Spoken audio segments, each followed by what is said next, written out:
live, and provided that I set everything up properly, which I should have. Yep. I should have. Can I get you to say just a little something just to check the audio? Yep. Something. I get you to say That's what I always say. Just to check the audio. Something. Okay. We're good. That's what my smartass always says. All right. Welcome, everyone, to the first episode of the Arete podcast. This podcast is brought to you by Stevie Wicks, Cool Beans Candle Company. More on them in a moment.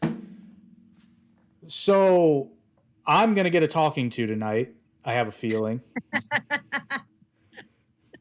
So, first of all, I'll introduce the first guest on the first ever episode of the Arete podcast. This is Brittany, or Britt, however you prefer to be addressed. Brit, it's fine. I thought so. More natural between us. I was gonna say, I knew you as Brittany though. That's true. So I never got on the Brit train.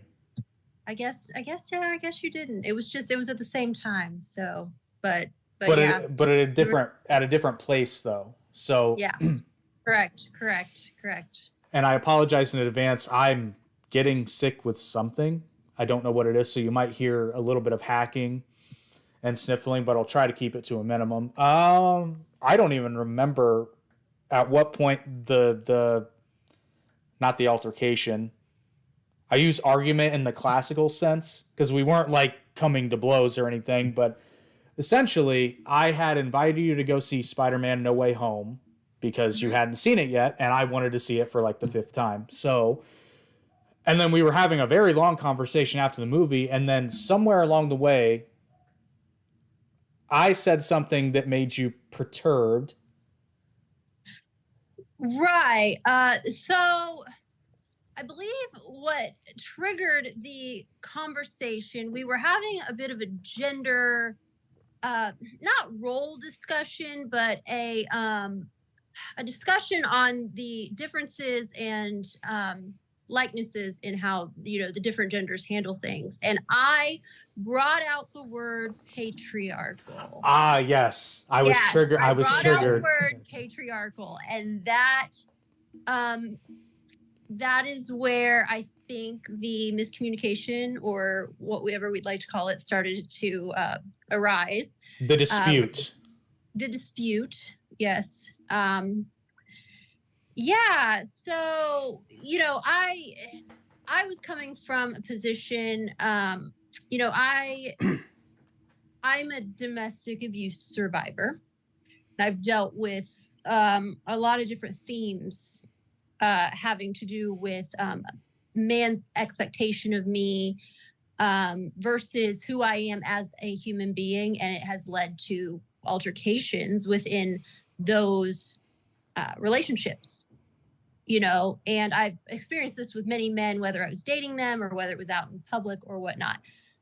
But I think that when I brought up patriarchal, I was bringing up a discussion on how these misnomers about what should be expected of men and women are very cultural, and how basically there's a lot of, I want to say, generational trauma that has been created that makes men and women think that they have to fill certain roles. And the thing is that it ends up hurting both men and women. So my idea of patriarchal, I think you kind of jumped to the conclusion that there's that, well, it's all the man's fault idea. Am I correct on that? I feel like in that dispute. Sort of, kind of where my mind went there was it seems like any time in America today, anytime anybody says the word patriarchy, it's always in a negative context, and not even negative like it's the worst thing ever, and that men are at fault for everything wrong in society and the country.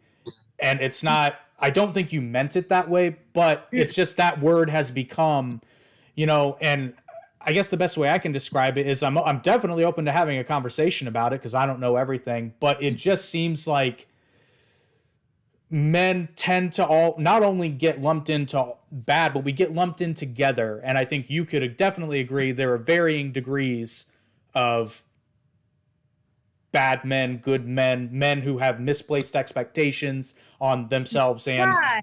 yeah. And and yes, and I think that the dispute came from, and we had a discussion later where we cleared this all up, because I came out of it very um I was a little upset You were because pissed. I felt yes, I felt well, the thing was, I was not coming from that position, and maybe this is where we can kind of like clear some of the air, because we talked about coming on the podcast and talking about this, is that I do follow some different lines of thought when it comes to patriarchal issues. It is actually, and I think the word feminism came up too. Yes. And I have not been a subscriber to feminism in the radical sense for many years. So would it be safe to say that you are a feminist but not a radical third wave feminist? That would be safe to say. And I guess I want to stand for the idea, well, not just the idea, but if you really dive into it, there are a lot of more intellectually and emotionally progressive people, men and women, who call themselves feminists, but they are actually coming from the standpoint of these outdated traditional ways of looking at men and women as putting them each into a box, kind of like you were talking about with men. All men are bad. That is a misnomer. That is absolutely a misnomer. That men are to blame for everything. Absolutely not. I mean, you yourself, I'm going to your personal life without your consent, but you yourself, I know, have dealt with women who would be considered like possibly toxically feminine versus toxically masculine. And I know a lot of men do. They fall into this place where a woman can take advantage of that ideal that men are supposed to be the ultimate provider, and they're supposed to provide this and provide that, and they're supposed to be the only protector. They're supposed to be, it's these old traditional values that don't always fit into our society, and it ends up hurting men and women. And when I say patriarchal, I'm more talking about the system, the old way of men are this in the system, women are this. We are in a new society now where there's opportunities for both men and women, where we don't have to fit those specific roles in today's society. Go ahead. Sorry. Didn't mean to cut you off. Oh, no, that's okay. I'm just saying that but there are a lot of individuals who are being, and I see it on the internet all the time. There are some men out there, and I'm using men as an example, but there are women, I'm sure too. I just see a lot of, I've seen a lot of the men, but I'm sure there are women giving really bad advice on, men. There are men giving very bad advice on women, but they're coming from a perspective of what other toxic men have told them throughout the generations of, this is what a woman wants. And a woman wants muscles and money and a body. And they want, a protector and this, and they want this certain type of man. Well, all of this dating advice is lumping women into one group. And I can tell you, I listen to these men who are speaking and are connecting with millions of other men, especially young men, like my own children, my own young men who I'm raising. It horrifies me, because I'm always trying to explain to them, women do not fit in a box like that, just like men don't fit in a box, and that's where those toxic old ways of thinking are perpetuating, is they're not getting knocked out. They're not communicating with women to find out what women want. And perhaps women are not communicating with men to find out what men want, Oh, see, we're going to have fun here, because there are a few things you've said so far that I agree with. And there's a few that, like, I don't disagree wholeheartedly, but I think, like a lot of things, there's nuance to everything, but there is some utility in dealing with generalizations until you know more of a specific example. And it's sad. I'm pretty sure I know the personalities you're talking about. And, well, actually, it depends. Do you mind name dropping some of the personalities you're talking about? Because some I agree with on some things, and some I think are total dorks. Well, okay. I'm going to name drop the big one that is big right now, and that's Andrew Tate. Okay. See, I figured. But I'll be honest, he's not the worst that I've seen. Not at all. But he's still problematic in my eyes. But he's not the worst I've seen. We'll just put that out there. So here's my, it's not even a criticism of Andrew Tate. It's just something, now for the record, it's something that he has said before, but this doesn't really get passed around a lot. Andrew will say, you know, I'm giving this advice, but all this advice has a caveat, and it's a big caveat. And in his words, this will only work if you're, in his words, he would say, this will only work if you're a top G. Now, what he means by that is you have to be at a certain level for this to apply to you. And most men are not at that level. And like, he's right to a certain extent, insofar that if you talk to most women, I think we'd all agree that most women, given the opportunity to pick their ideal mate, would look something like this picture. Possibly. I'm talking generalizations here, because I know everybody's an individual. Like, and what I mean by that, I don't mean so rigid in the fact that like he has to be making, you know, he has to be a millionaire, he has to have a yacht, he has to have this kind of car, he has to have six-pack abs, he has to have all this. Right. But I think that there are certain male ideals that most straight women would agree that these are the ideals. May not get all of them in one package, but these are the ideals that, all things being equal, that would be the ideal standard. I might have to give that a second of thought, because I mean, I always come back to, and I'm not saying the thing is, what you're going to get if you are rich, you are attractive, if you don't have depth, you're going to get women who are chasing money, who are probably attractive and chasing attractiveness, because you're going to want attractive women probably, but you're not going to get depth. And I think that's, and I'm not saying that's for sure. I'm sure there are some wealthy people out there who have, you know, deep relationships with their spouses, but a lot of them, you know, I shouldn't say a lot of them, I don't want to generalize, but many of them started from the bottom with their spouse and moved up with them, if you see what I'm saying. So the depth and the personality and the emotional connection came first. A lot of times I think that, you know, it would not matter, at least to me, and I think to most all women in my life anyway, and I hang out with some pretty amazing women. I don't think that any of that would matter if the person was not the type of person they, you know, that lived up to their spiritual and emotional and mental standards.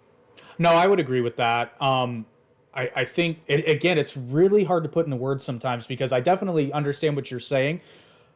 But I think, and this is true for men too, but I think what a lot of these guys talk about, and I think this is accurate to a certain extent, you might be an exception, because I've known you for a long time, and you've always been pretty vocal, and you've always had a good sense of like your behavior and what's going on in your head, usually, and I say usually because nobody's perfect, right? But they're usually hand in hand. But what happens with a lot of people, and it does happen with women, I've seen it, is what they say and what they do are completely different. Oh yeah, they're out of alignment. Yeah, I mean, and that's a human thing. And you're touching on something that actually I was thinking about this in the regards to this, is that a lot of the problem I think we find is exactly that, is human beings, that the thing is that when you generalize, I suppose, if that is the kind of woman you are trying to find, is someone who wants this type of man, and that's what you're perpetuating, you're probably gonna find a woman like that. But you have to realize, and I'm just speaking in the woman to man terms right now, but it's same the other direction, is that if that's what you're aligning with, that's what you're gonna get. you're going to get, if you're getting a woman who, if you're wanting a woman who only wants you to, or you expect you to provide, if you're going to be a provider, she's going to expect you to provide. She's going to expect you to, but a woman also has to understand, provide looks, provide romance, or whatever, may be perpetuated. The thing is that that's the woman you're going to get, and she's going to expect that from you all of the time. She's going to expect your behavior to align with your words. And at least in my experience as a woman, same thing that you were saying, I have ended up with, and I say ended up with, I've ended up in more than one relationship, including my marriage, where the words did not align with the behavior. So they were, yes, perpetuating this idea that they were this person, but because they were out of alignment with who they actually were on the inside, what they were saying they were and what they were on the inside was completely different. It became incredibly toxic. And I think that lack of, or that, you were touching on me being pretty, and yeah, we're all imperfect and we all have times where we don't necessarily align. But if you have a strong sense of self, which I mean, you and I have known each other for a long time, and we've both had a pretty strong sense of self, at least at a core, like we have a place to come back to, if that makes sense. After we're out of alignment, we come back to this place. And not everyone has that. And I think it's just, that's where your toxicity comes from. And I think it infiltrates the system because we have a lot, well, we could go into our systems. I know that we could go into that really deeply, but we have a lot of people running our systems, as well as being out on the internet. That's the other thing, is that all types of ideas are out there for everyone to see now, where it didn't used to be that way. So if you have a person who has a toxic misalignment already and they find more toxic misaligned people, it's just going to get worse and worse because they'll just find more of them through the internet. Our systems are being run by people who, I mean, we can probably agree are not in alignment with themselves. A lot of our higher politicians, things like that. And, when I say patriarchal, I guess maybe I'm just saying because that has been the traditional system for so many years. It's been in, I mean, we're coming out of, the last century of, we had 1950s, the housewives and the, and the men went to work and and we've gone through women's, suffrage and everything. I mean, we've come through a lot of going from old ways into new. And I just think that a lot of what we're experiencing now where for women, a lot of times it's violence. For men, sometimes it's a lot of emotional violence. I'll call it emotional violence. Because manipulation, whatever you want to call it, because I just don't think our society has completely moved out of that old system into this new wave of women don't have to be supported by men if they don't want to, but also some men now want women who can be more self-sufficient and are not figuring out how to align with that as a society. So I want to clarify one thought. Well, so I want to clarify one thing. Are you saying that politicians are liars? I mean, if the shoe fits. I just want to get clarification on that. I just want a whole lot of saying one thing, and that is not what happens. Yeah, there's a lot to unpack there. A lot, and I know that was a whole gigantic mouthful there.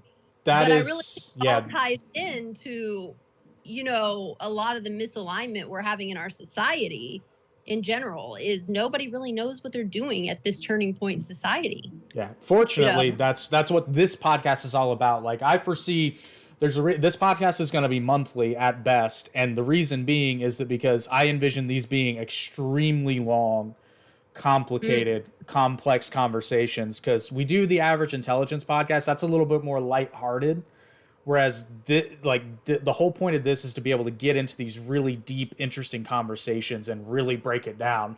So these are the podcasts I like to listen to. So where do I start there? So I think you touched on something that I do want to kind of elaborate more on, which is like those expectations that each gender puts on the other. And it's weird because I'm in this weird middle ground with that. Because I think, and I believe with my whole heart that there's some good in that. But I think what's happened is a lot of people have expectations of the other gender, and we're talking heterosexual relationships here. I cannot speak to the homosexual relationships because I don't know.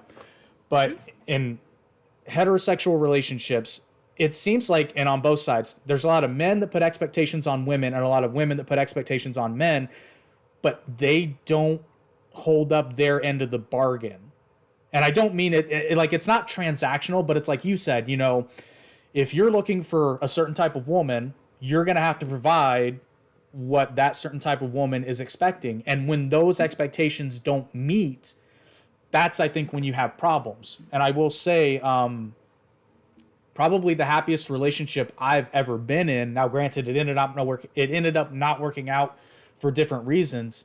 But when I got divorced, I told myself, I made myself a promise that I would never ever be in a position where I was dependent on someone else financially for my lifestyle.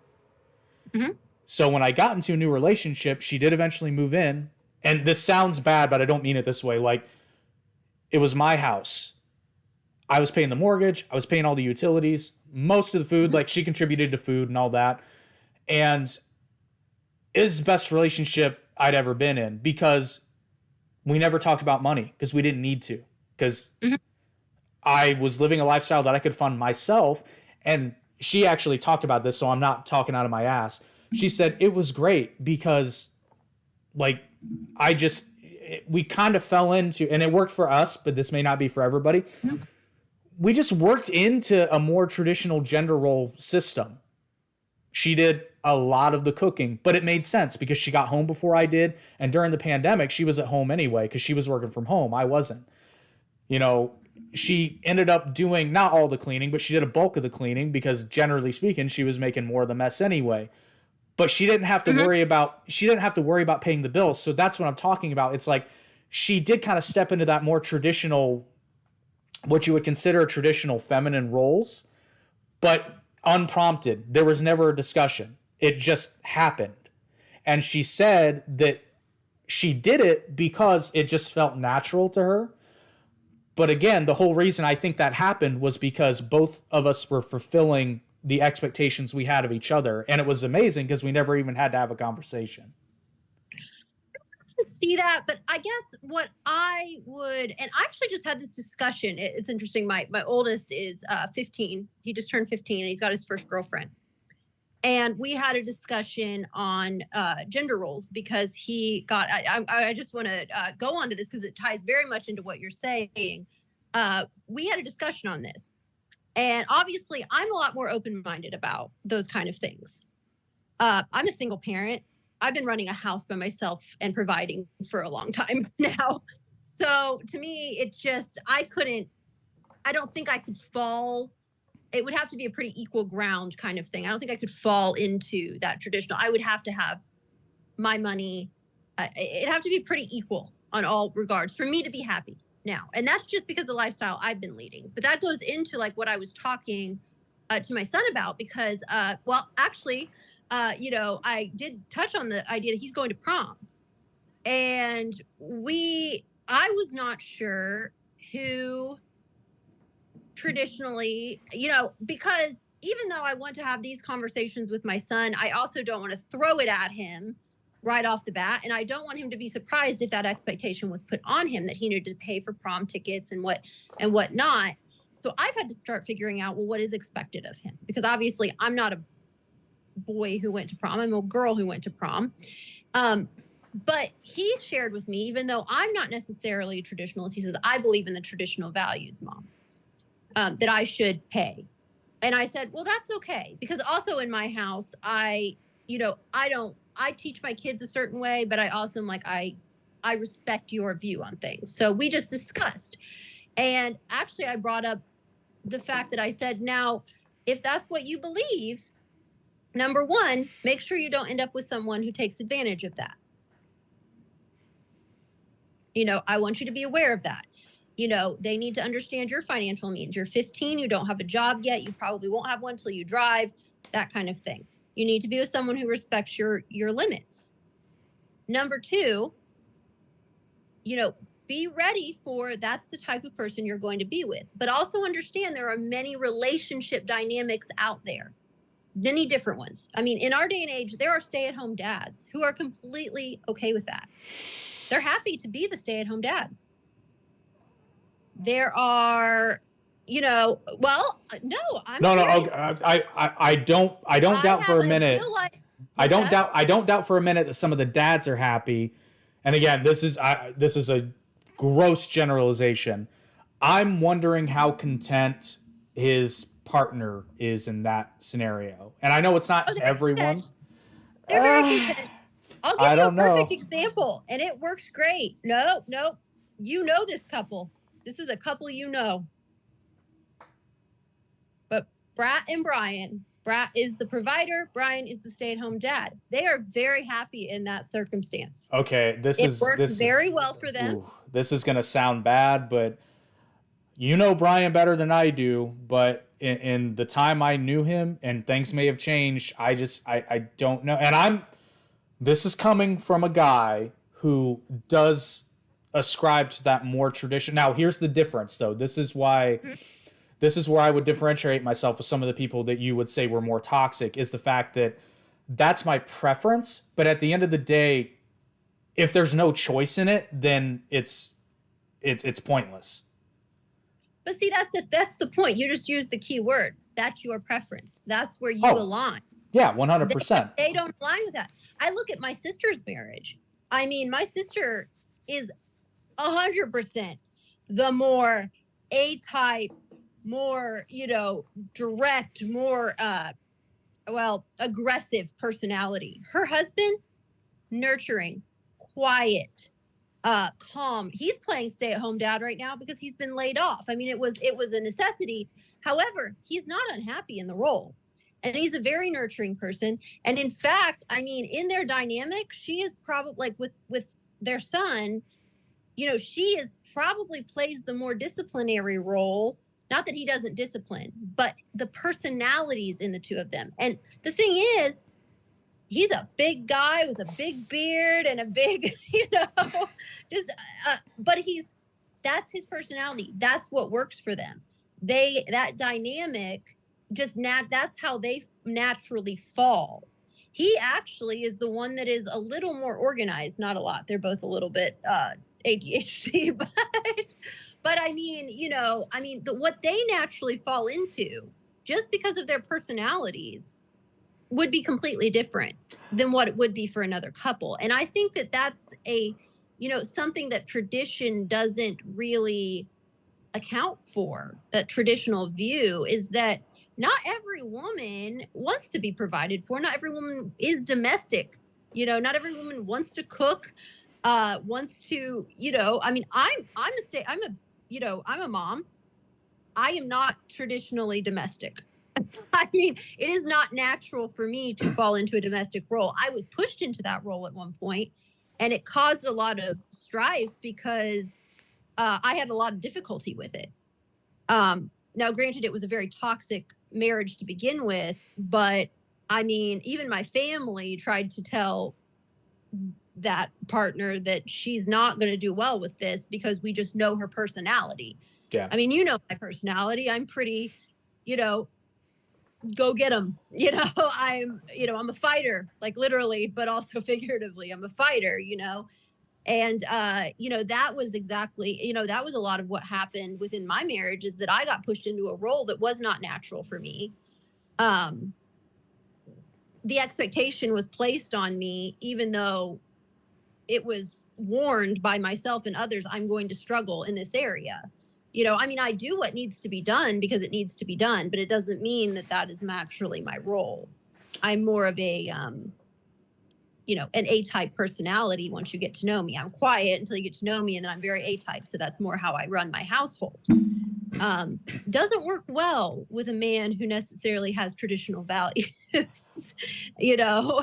Well, so I'm going to partially agree and then partially rebuff, and you'll understand what I mean by that here in a second. But just for starters, based on what you've told me about this ex-partner of yours, I don't like.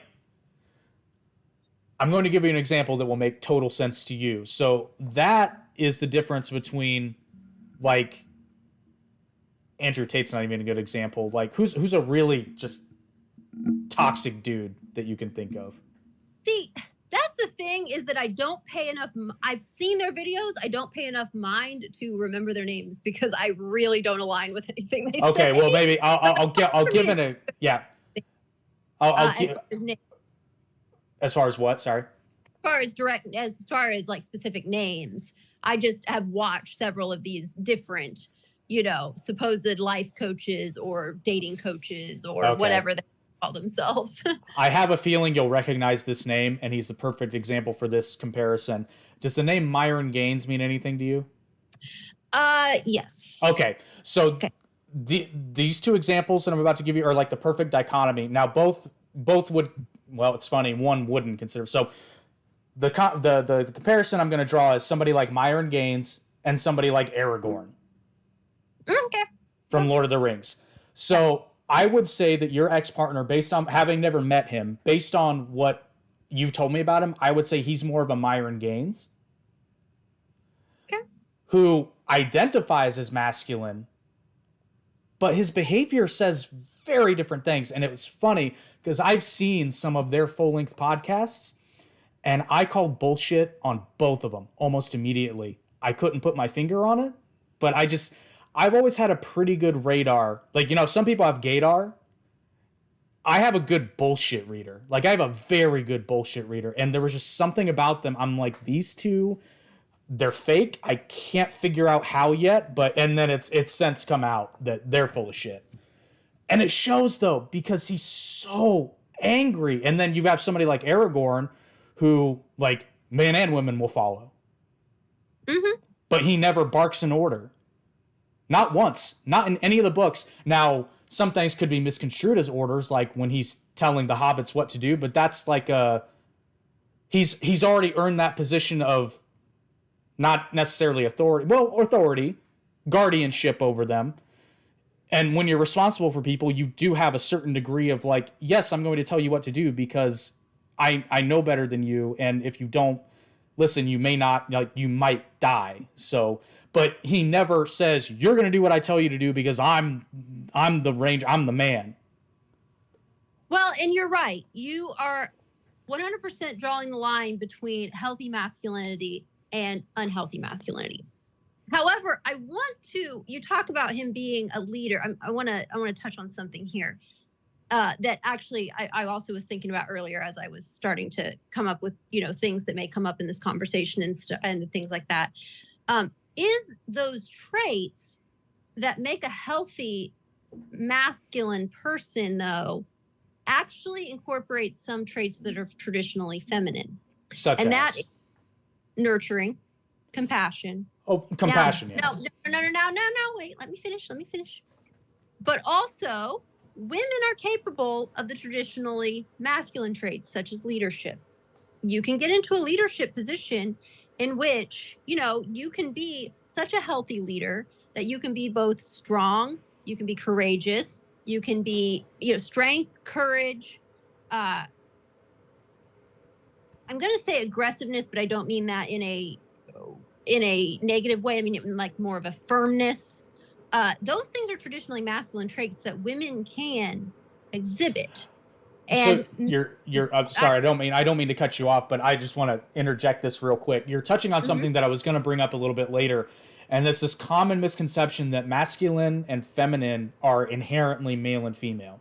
Thank you. That's exactly where I was getting. Actually. Now, there's an argument that could be made that they may be more common, but they're not mutually exclusive. Now, it's not even pushing back. It's just my perspective because I've heard so many women tell me this, and I understand this is not universal, But I've met a lot of women who don't like being assertive, who don't like being put into that sort of authority. Like, they'd be authoritative over a child, but like not, they don't want to be in charge. It's not necessarily, and they're not brainless and they don't want to be told, but sometimes they just kind of want to be told what to do. And I know that's not universal, but that's where they're comfortable.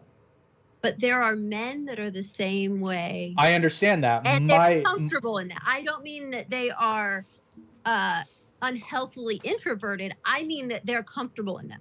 Yeah. I have a child that is like that. I have a son that is like that. And it is not that he is unhealthy in that. That is just a genuine personality trait that I have a feeling he's going to end up with probably a little bit more assertive, partner someday, because I think that will fall in line. Actually, my sister was talking about wanting to set him up with a specific person, which is actually a daughter of a friend of ours that she happened to meet, of ours. And I said, well, she's a very assertive. I have a feeling she's assertive. She's a very competitive girl. And she goes, yeah, I'm very competitive. My husband is the calm, nurturing one. It might work. And I'm like, oh, point made, So what I'm saying is that you're right. It's a spectrum. And sometimes we just need to realize that sometimes those traditional roles, I feel we need to realize those traditional roles don't always apply correctly because, like you said, the traits are, they're not inherently male or female. And it's a spectrum within each person too. Within each individual, it's a bit of a spectrum. I mean, I've seen men who are, they're straight, but they're incredibly okay with their femininity. I mean, not in like a very flamboyant type of way, but I have a friend who just the other day, he's a teacher. And he's also a Baptist pastor. He's in training to become a Baptist pastor, which you would think is very conservative, but he's more on the progressive side of it. But he was talking about how a male student came to him and said that he could be like he reminded him of his mother. Now, the thing is that this teacher could have taken that like very offensively, like you remind me of a woman, but no.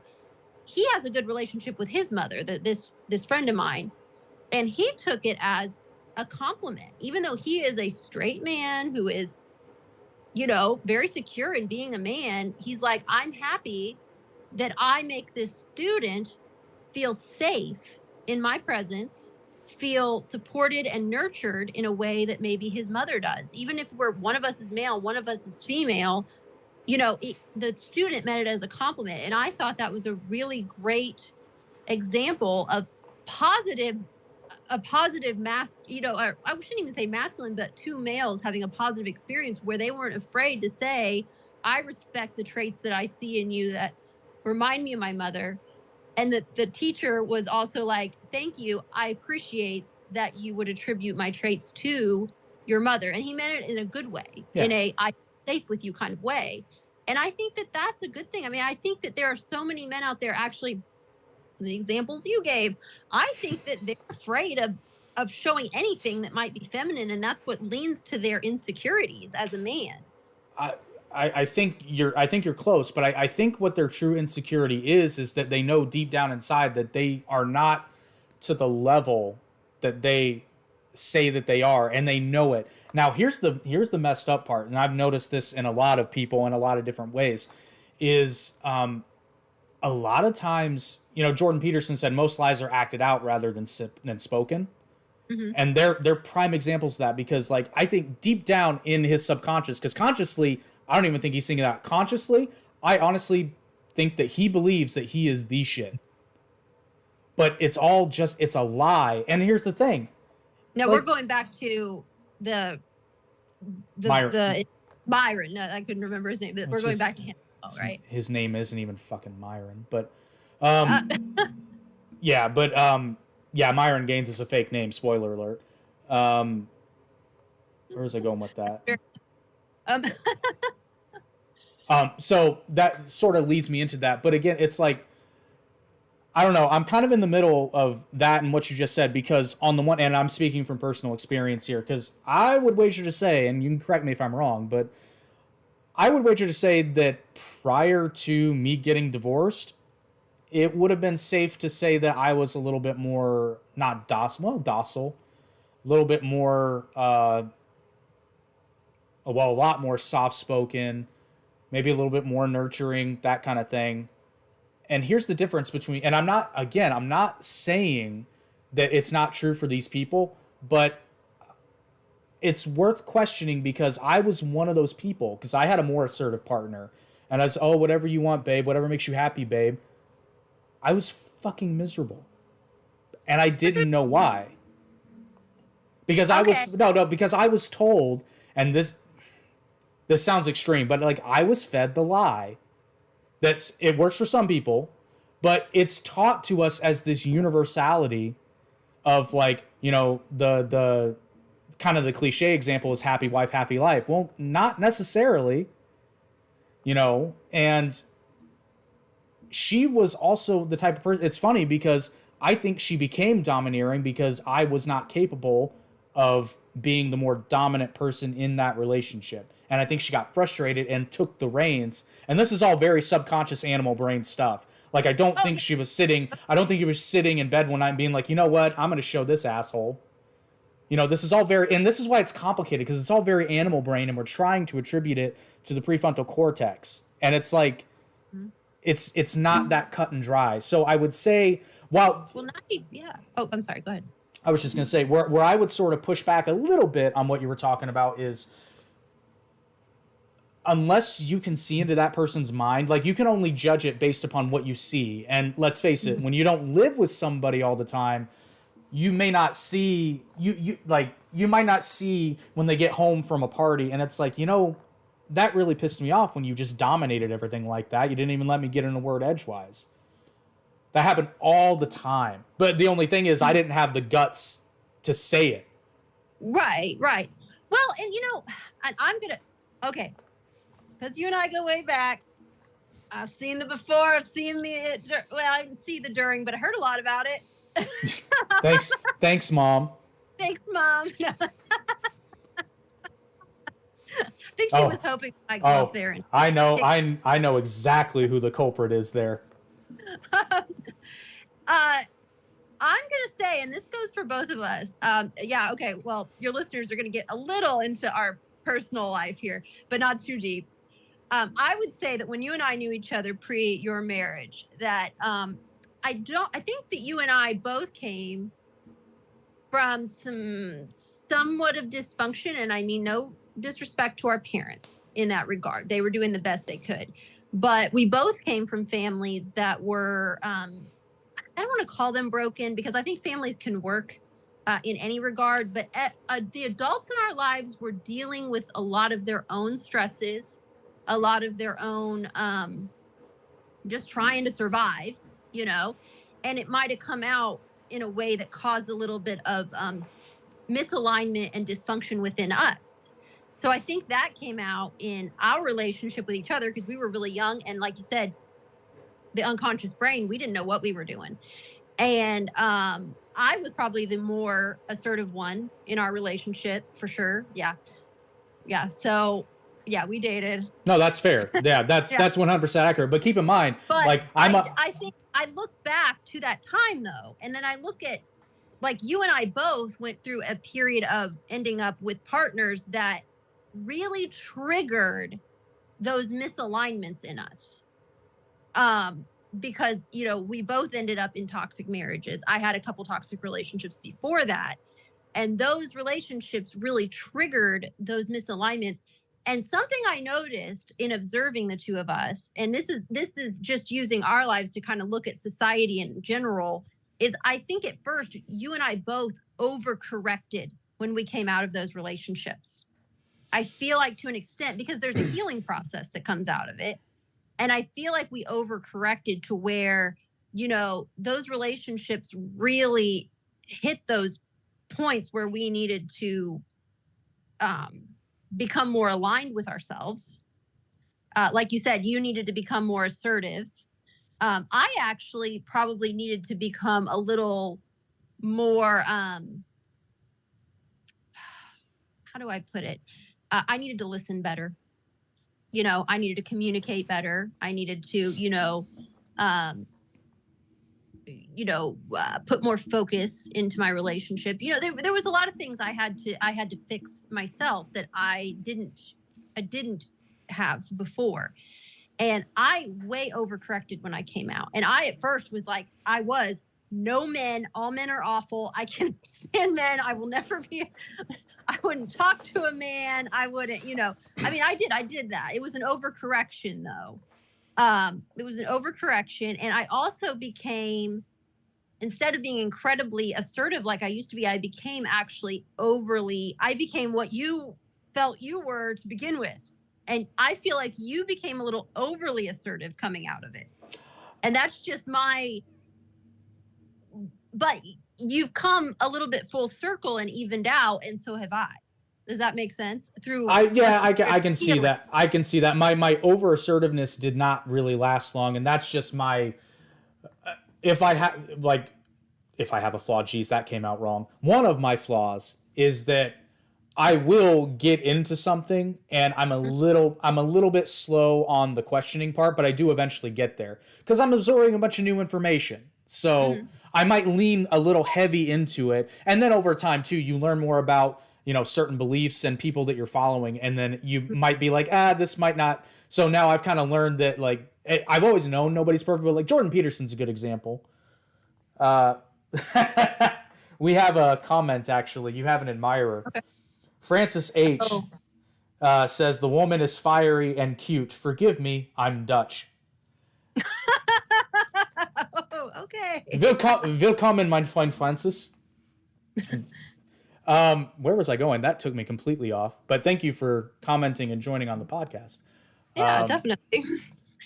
But yeah, I think that I bring up that example from our lives because I think a lot of what we're seeing is people like overcorrecting in one area or another. And I think what they're really trying to find is that alignment with who they are, whether they be a man or a woman. And, I'm glad to hear your perspective on the idea that masculine and feminine are not inherently man or woman, male or female. And I think that if more people became comfortable with that idea, I kind of go back to the idea you're saying that you think that a lot of men don't live up to a certain expectation. I do think that also happens within the female community as well. Oh, that's indisputable nowadays, because I don't think it's facetious to say that there are a lot of women who want a traditional man but do not want to be a traditional woman, and that's going to create friction. It is. Right. And there's a lot of men out there, though, that also will start chasing women based on what they think looks like a traditional woman. And when that woman doesn't live up to the expectation that they're already placing on them in their mind, because a lot of men will generalize that women want a traditional man. Like they think they know what every woman wants. They're not looking at women as individual human beings. And same with women. They're not looking at men as individual human beings. That's where, we come into problems. Because also those people are not aligned in their people that I feel they're not aligned. Like you were talking about alignment. They're not aligned in their thoughts, feelings, actions, their observations. They're ignoring things. Sometimes they're ignoring things about people that they meet. They meet we'll say a man meets a woman and she's beautiful and she's intelligent and, maybe she's soft-spoken at first, but they haven't taken enough time to get to know. Like when people meet me, at first they think I'm soft-spoken, but that's because they tend to meet me at work where I'm very focused. Yeah.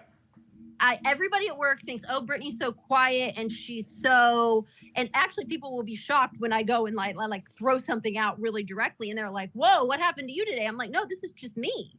It's just you're at my workplace and I'm an incredibly focused person at work. So they take me to be something they're not. And I've had many instances where I've met, I can only go from a woman's perspective, but I'm sure men run into this as well because they may look, athletic. They may look like a woman can go, oh, he looks like a man who can provide. Not that you could really know that, but a lot of people will go off of their first, impression of that person and not get to know them.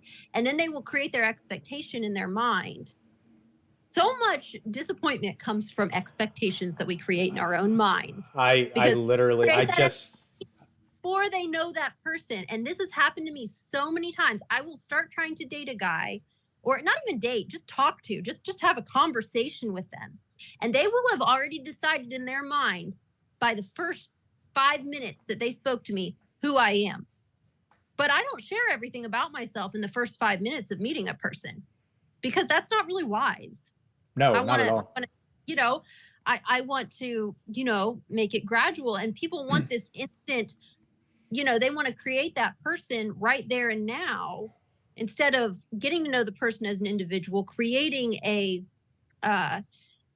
mutual relationship based on if that person is truly compatible with you, if you guys align with the same ideals, if you align, you see what I'm saying? Yes, and that also takes time. That is and I'm a gonna, problem. yeah, and I'm gonna three things real quick. Francis commented, agree with you. Yeah, well, yeah, my future wife, she is Moroccan, and they're gonna get married in September. Congratulations. Congratulations, that's awesome. She is the one chasing fame and fortune in the relationship. He will be mostly writing. You said Hausma. I'm not sure what that is. And he's completely fine with that. So, and then, yeah. Okay. So and another thing I actually recently ran into, like we're talking within a couple of weeks, ran into what you're talking about. So I went on, it really wasn't, I was talking to a girl, and it got, I'm not going to say it was a stalker situation, but it was on the line. So I cut contact, and then she got a new number and texted me later. And she kept on the line. That's okay. It was on the line before that, and then it crossed it. Oh, then it crossed the line. Got it. Oh, Houseman. Okay, I get it. Francis Houseman is meaning that he's going to be the more the domestic, and that he makes a good point. We'll go back to what you were saying, but a lot of that is also cultural. I started following a couple of Islamic couples online, because honestly, just because I wanted to learn more, kind of like what we're doing here, is I wanted some perspective. I came from an era that was so Islamophobic and stuff because of 9/11 and things. I just wanted to learn more. And come to find out, within their culture and their faith, I mean, men are very expected to be incredibly domestic. So, I think that also, hearing from, you have a listener from another country as well, it just brought to my mind, which I don't know if that has to do with their culture at all. So no respect, no disrespect if it's not. It's just, it just brought to my mind the idea that we have to keep in mind that so many things when it comes to gender roles are cultural as well. What are expected. Well, to a point, but I'll get back to that. I'm going to finish my stalker story. So she texted me, and I was ignoring her, but she kept texting me. So I'm like, okay, I'm gonna try to put an end to this, and then if it doesn't work, I'll just block that number again. But I said, why do you keep texting me? Like, what do you want? Like, are you trying to? What do you want? And then I got the whole, like the typical, like I just want to make you blah blah blah blah blah. And I'm like, look, here's the thing, like you don't even know me. Mm-hmm. You don't want me, you want a boyfriend. Mm-hmm. And that's what so many people do, and guys too. Like I know guys who at a certain point, like they just wanted to have a girlfriend, and it's like, you're not even, like, dude, like I get it, it's lonely out there, I get it, but you can't just, like, maybe you will fall in love with her, I don't know, but you can't, like, just fall in love, quote unquote, with somebody after like a date or two. Like you don't know them. You've got to take time, because everybody's projecting the best version of themselves on a first date. Right. And the thing is, we also live in a very instant gratification type culture these days, because we can have anything we want. So people they want to find something, and they want everything right this moment. And you know what? There was a time in my life where I was sort of like that. And that's why I have a deep perspective on that, because I wasn't taking the time. Now, I won't say that every person, I really was attracted to people for personality traits and for, however, I should have taken more time in those relationships before they got as serious as they did. But that was just being young and not naive, and not really having a lot of early guidance on how to how to vet a person, to be honest. I had no idea how to truly vet a person. No one had fully taught me how to do that. And on what I had been taught was honestly based on some kind of toxic, old traditional values that didn't align with who I am. Yeah. So it ended up with me with the wrong type of people.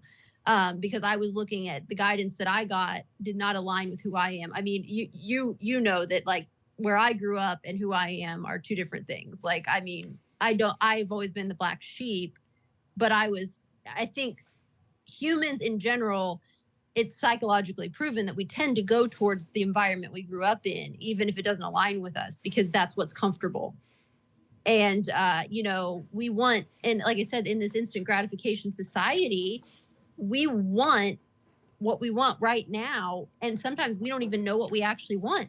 We don't take the time to even know ourselves enough to know what we're actually looking for.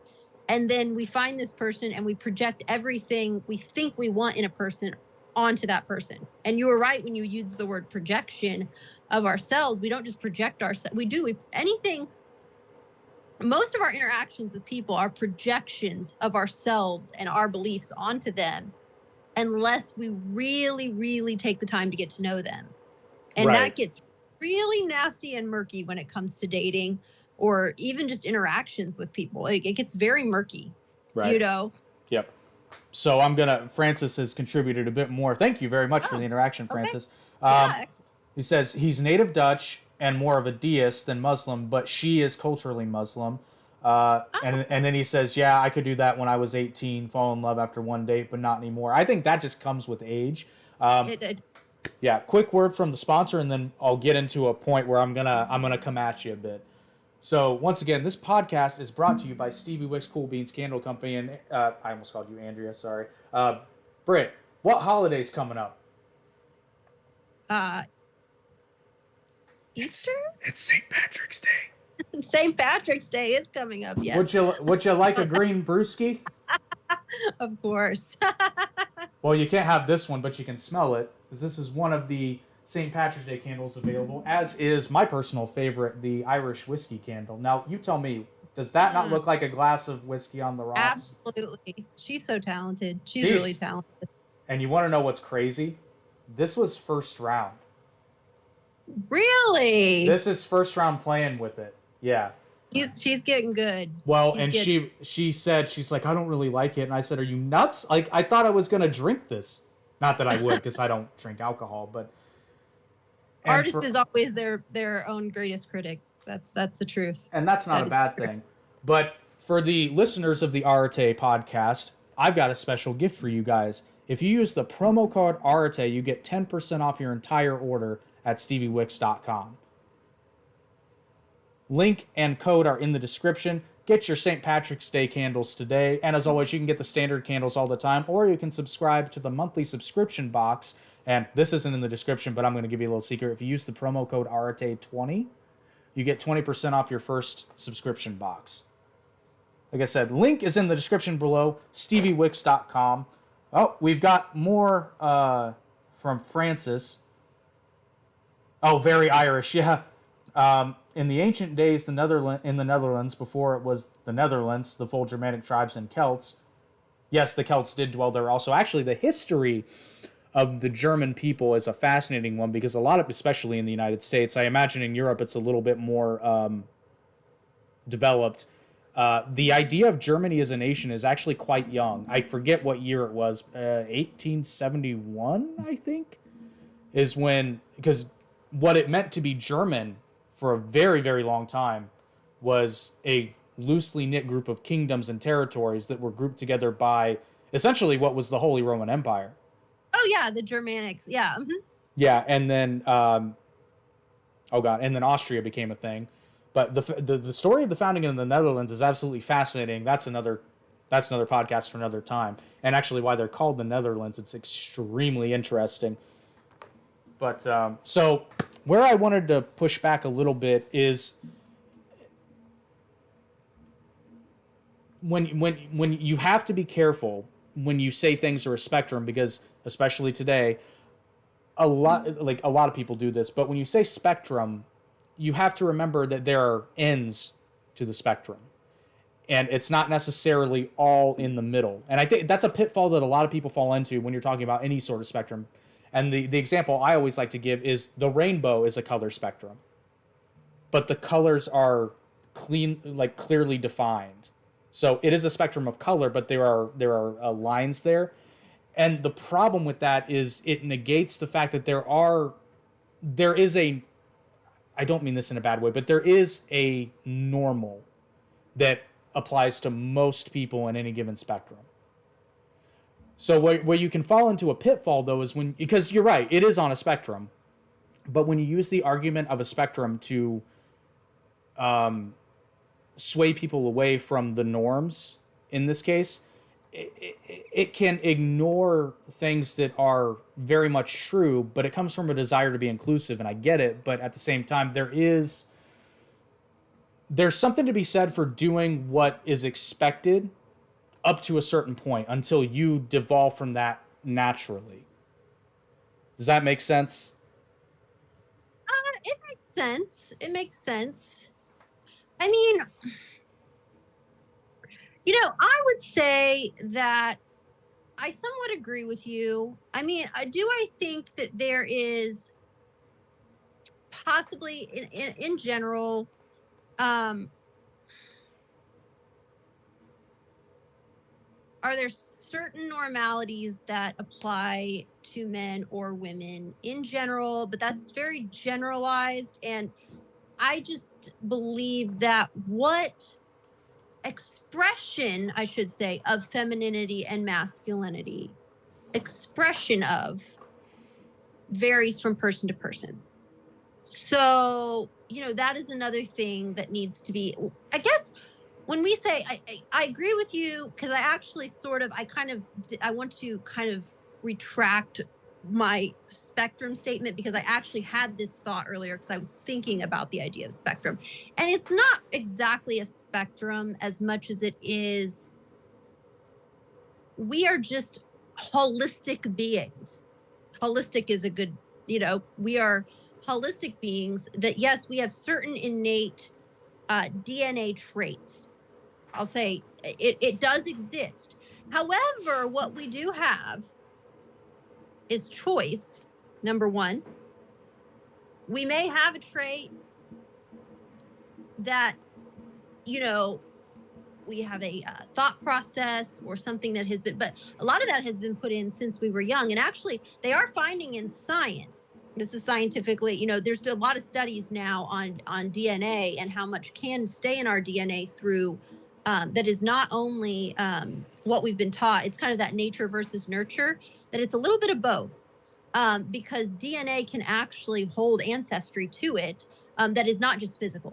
We've thought on a very physical, I feel like up until this time in our in humanity, when we have all this scientific knowledge, all this ability to learn about things beyond the physical, or go deeply into the physical when it comes to DNA, things like that. And I am getting kind of deep in this, but that's because we are learning more about what can be held in DNA that is not physical. And we've been a very physically minded species for a very long time. So that's why it was really hard, I feel like, for people to say, well, a woman is this and a man is this, because they're looking at our physical parts and our physical attributes, but every human being is just very complex, period, end of story. It's not necessarily a spectrum. We're very complex. And yes, we do have certain stamps on our DNA and on our, in our collective patterns that are inherent. I'll agree with you on that. However, what we do have is choice. We have, I'll use a woman, for example. A woman over time, and I will say this as true because I have a submissive gene in me. I will say that. And I really think that is something that has, and I mean it. However,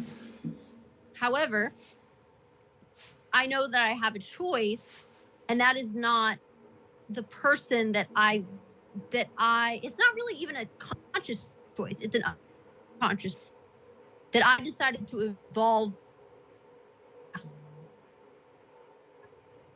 that I don't need to be a submissive person because that's what I was taught and what my ancestors were taught and what has been put into my DNA. I don't need to be a submissive person. Being overly submissive, I actually attribute that unconscious pattern to me becoming, you knew me in high school. We did martial arts together. I was a tough cookie, right? Like I didn't really mess around with people. But there came a point where that submissiveness came out in me and it turned me into a victim. And I don't really like to use the word victim now. I'm survivor. But at the time, it turned me into it. That came out in me, and I allowed that gene, that part of me, allowed me to become put into a situation where I became submissive, and it felt at that time natural, but actually it was not. And evolutionary wise, it was not good for my well-being. Does that make sense? It does, there was a but time where women had to be, because they could not own property. They could not, they did not have rights over their children. They did not. This is just an example from a woman's point of view. There was a time that was a survival mechanism. I would push back on that because I think you're right, but I think you're citing certainly an incomplete example. But like you said, there was a time when, generally speaking, a woman, particularly a woman with children, had to be submissive. But I'm talking way back. I'm not talking about property rights. I'm talking about when it was essential for survival. And the problem I think a lot of critics of traditional gender roles have, and I'm not saying they're universally correct, but I think a problem a lot of the critics have is they fail to realize that we are dealing with, I would say that we've been, as a species, we've been out of that sort of condition for not even 1,000 years. Not even. And we're talking about tens of thousands, well, hundreds of thousands. If you go all the way back to our like animal roots, evolutionarily speaking, we're talking hundreds of thousands of years of evolution and adaptation, and that doesn't just disappear. So I think, and I would, this is not a gotcha question, but this is a legit question for you. Do you think that there's a possibility, I'm not saying you should be submissive, this is just some food for thought. Do you think that maybe submission exclusively to like a husband figure, do you think that maybe you feel that that's incorrect for you? Maybe because you found yourself with a partner who did not really deserve to get submission from his woman? And when I say, let me clarify one thing real quick, I'm sorry.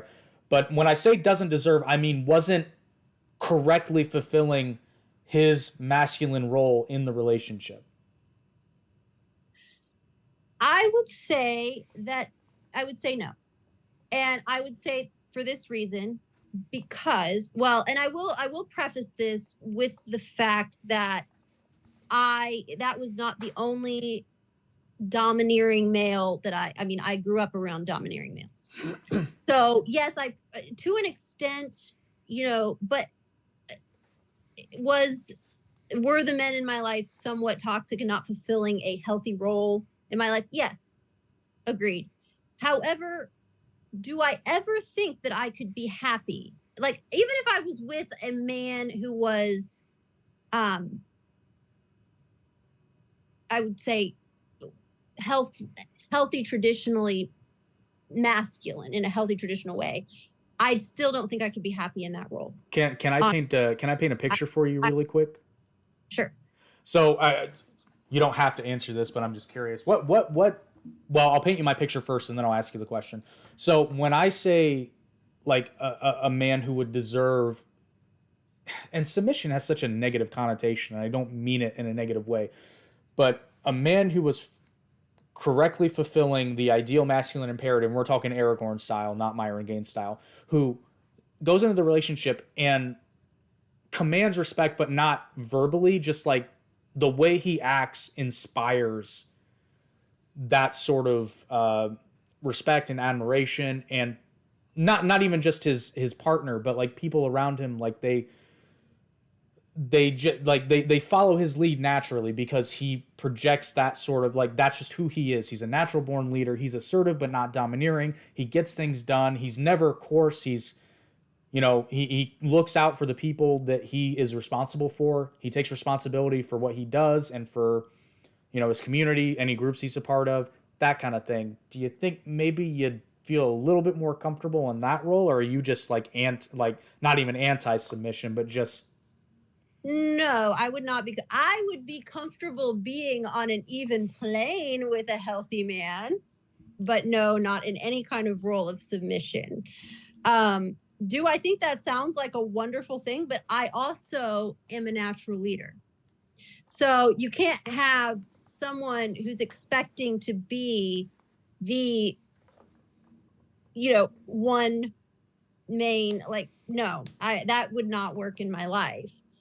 Because I am a natural leader in general. That is, those traits that you are describing sound like an amazing human being to me. FYI, guys, that's the masculine ideal that you should be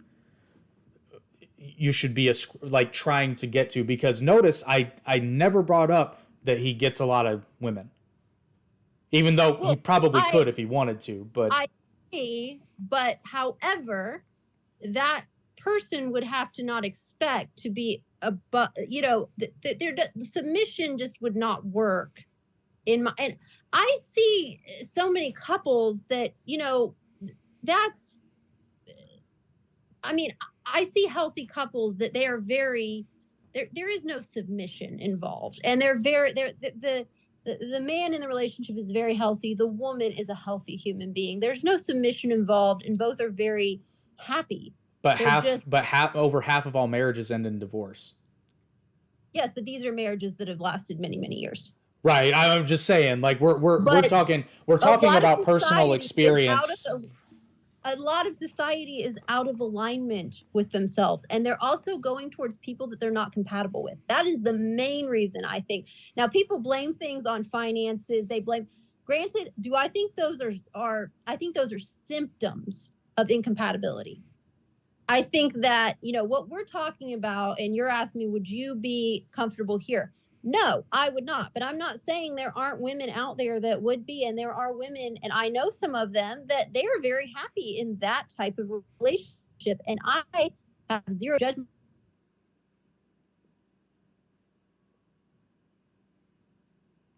The only point I like to make, I am trying to make in this, over this subject, is just that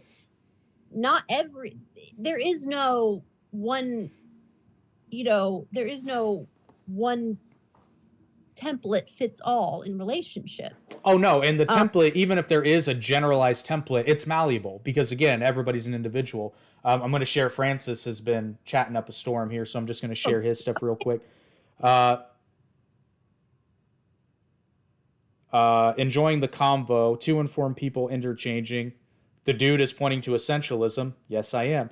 And he is right. Thanks, Francis. I knew I liked you.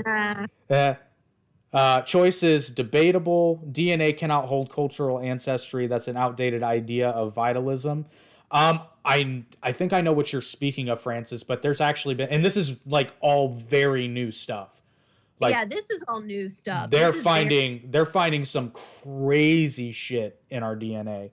They're also finding that we can change our DNA. 100% we can.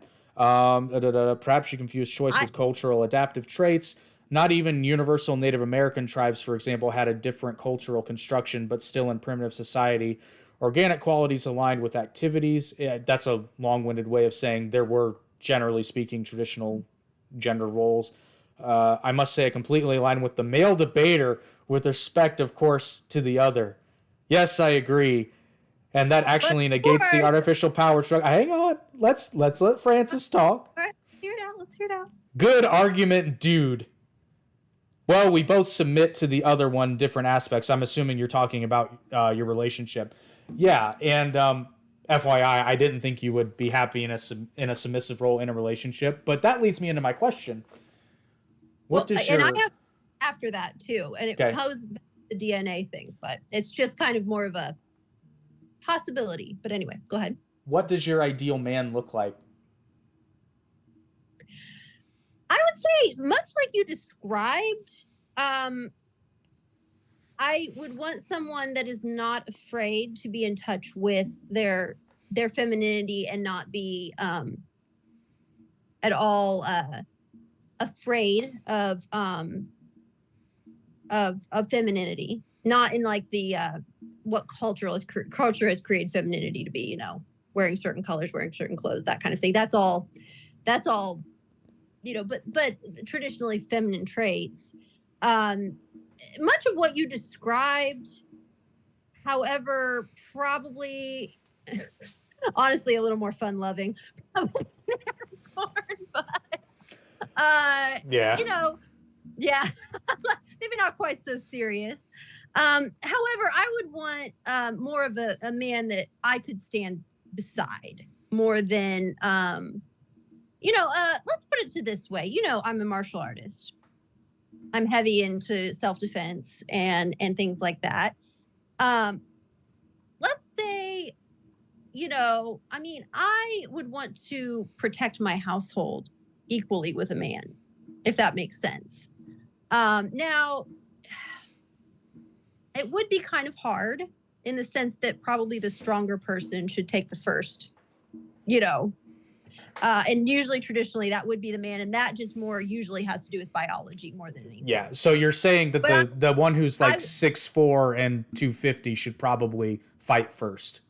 right, exactly. First line of defense, you know, is going to be, you know, and this is coming from. I know this is very non-traditional. This is very non-traditional, but you know what? This is just coming from me as me. I would, you know, want to be. I would want any man in my life to understand that I can hold my own and respect that. If that makes any sense to you. So you're more of an Eowyn. Yeah. To bring it back to Lord of the Rings, it's worth noting. It's worth noting that she doesn't end up with Aragorn. That's true, but I didn't say I necessarily wanted Aragorn. We were not. just talking. I was gonna say not taking anything away from Faramir. But yeah, if we were gonna align me with it would be yeah. The man told me not to do this, and I said, "Screw you! I'm fighting, and then I'm gonna take down the Witch Kings." Okay, she didn't do it alone.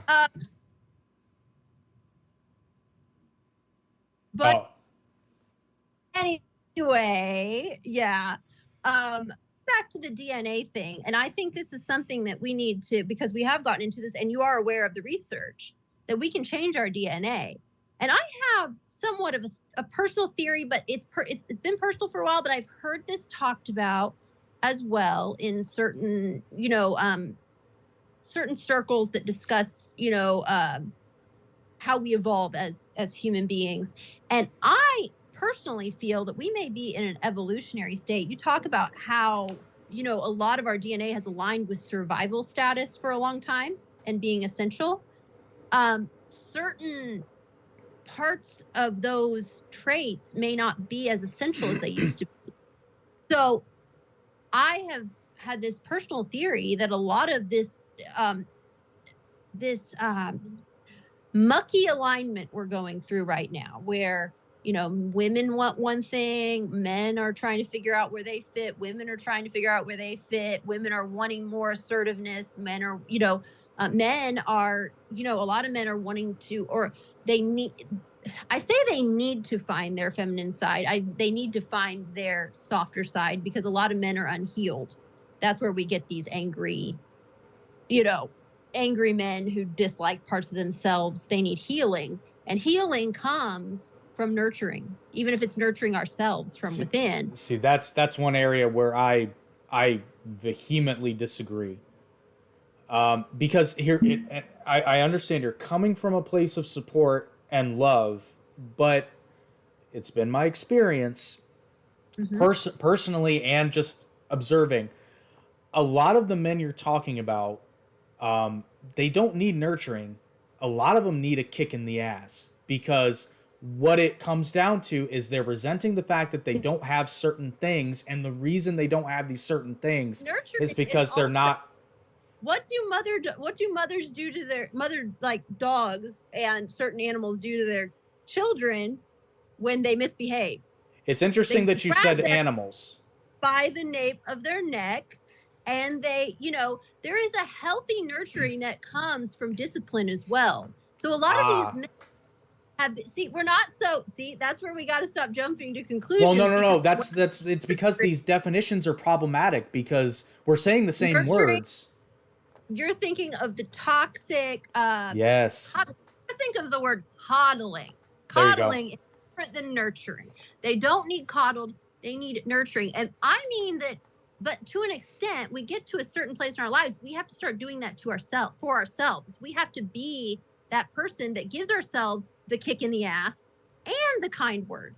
We have to kind of, a lot of therapists with that work with childhood trauma, kids and or adults who went through childhood trauma, and they're trying, or even children, they're trying to help them. That's what they're teaching them to do, is to more parent themselves and give themselves the nurturing and the discipline to be able to, and that's what helps that, to be able to go forward in life as a more balanced human being, because adults in their lives didn't give them that. So that's what I'm saying, is that, I think with us having more knowledge of trauma cycles, as well as our DNA and how much we can evolve ourselves, now mental health practices are evolving. And I believe that humans are being able to become whole more on their own and not needing to try to seek through a partner, to where they can then choose the traits they want. It's more like, I want you in my life. I don't need you because you need to fill some sort of physical, mental, emotional hole in me. I want you. So therefore, you need to find the person that aligns with you compatibly. 100%. So because we're coming to this place in evolution, we're starting to evolve ourselves more because we have the knowledge and the know-how to do so. So I believe what men and women are going to look like in the next 20 years or more is going to be completely different than even what they are now, because we know more. And I think part of like the, things always look rough for a while when a huge evolution is happening. And I think that's my personal theory. That's just personal theory. And I've heard that a few other places as well since forming that theory, that I think that a lot of the misalignment we're finding is that we're actually evolving, because unless you are living in extreme poverty, extreme abusive situations, if you are doing fairly well in life, which a lot of, at least our society is, especially when you compare to the rest of the world. Right. I mean, we don't have to seek relationships now because out of necessity or because it's essential, whereas we can seek them just because we want to. So a lot of those old patterns that we were in aren't necessarily essential anymore. So we get to kind of figure out, do I want to keep this, or do I want to evolve into something different? And that is, what this new science is kind of showing, is that our thought patterns, what we turn ourselves into through our thought patterns, how we handle our emotions, how we can create ourselves into whole different human beings. We've watched people do it countless times. There's all these rags to riches stories. People who grew up in nothing. Dolly Parton, all she ever knew was poverty. I love Dolly. Who doesn't? Speak. That completely changed, evolved herself just by knowing that she could be more than what she was. So this is completely off topic, but have you ever been to Dollywood? When I was much, much younger, yes. I went for the first time last year because I'd always written it off. Mm-hmm. But I was trying to figure something out because my family goes down to Gatlinburg every year, and I went last year, and I wanted to do something with my nephews. And the oldest nephew loves, he's like me, he'll get on anything. Okay. So, but I was like, I don't know what to do. And I'm like, I hear good things about Dollywood, but I don't know what's there. And I got on their website, and I'm like, holy shit, they have roller coasters. Yeah. I did not know this. And wow, if you like roller coasters, go to Dollywood. Yeah, we'll have to try it sometime. I have been 7 years old, so it was much different. We got on a wooden run, and we were kind of like just going through it because we were breezing through the place.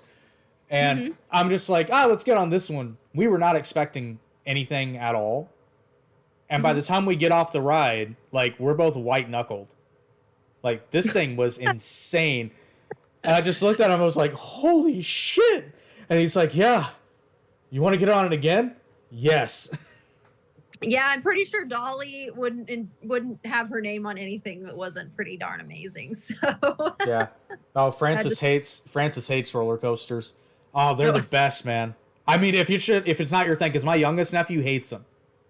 Oh yeah. He does not like them at all, which is fine. But that's why I ended up doing something different with him, and it all worked out. But the older nephew, oh, he's like me. It's like we'll get on whatever. Oh, my kids are the same. I've got two that are only 16 months apart. The oldest one, huge thrill seeker. He'd go on with me all day long. The other one, you don't even mention the word roller coaster. Yeah. And he starts freaking out. Yeah. And he's only, he's barely younger. Believe it or not, that does actually lend itself to what we're talking about. So I don't know if you knew or remember this about. No, this was before we dated. When I was younger, deathly scared of roller coasters. Did not, but I'd never been on one. And my friend, you know who this is too. Well, my co-host on the Average Intelligence podcast, we've talked about it there. He publicly shamed me onto my first roller coaster. And I'm so glad he did it. Because after my first roller, I mean, it was brutal.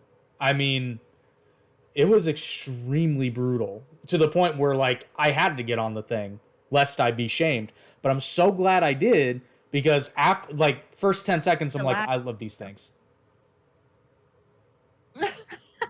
Well, sometimes, I mean, that lends ourselves to, it does lend to the conversation because sometimes it's that kick that makes you completely change who you are. And, that can come to ideals too. I mean, sometimes you need that kick to go, oh, maybe what I thought was wrong. And, I feel like I've come to a place, at least in my life, where I realize that there's not there's obviously right and wrong.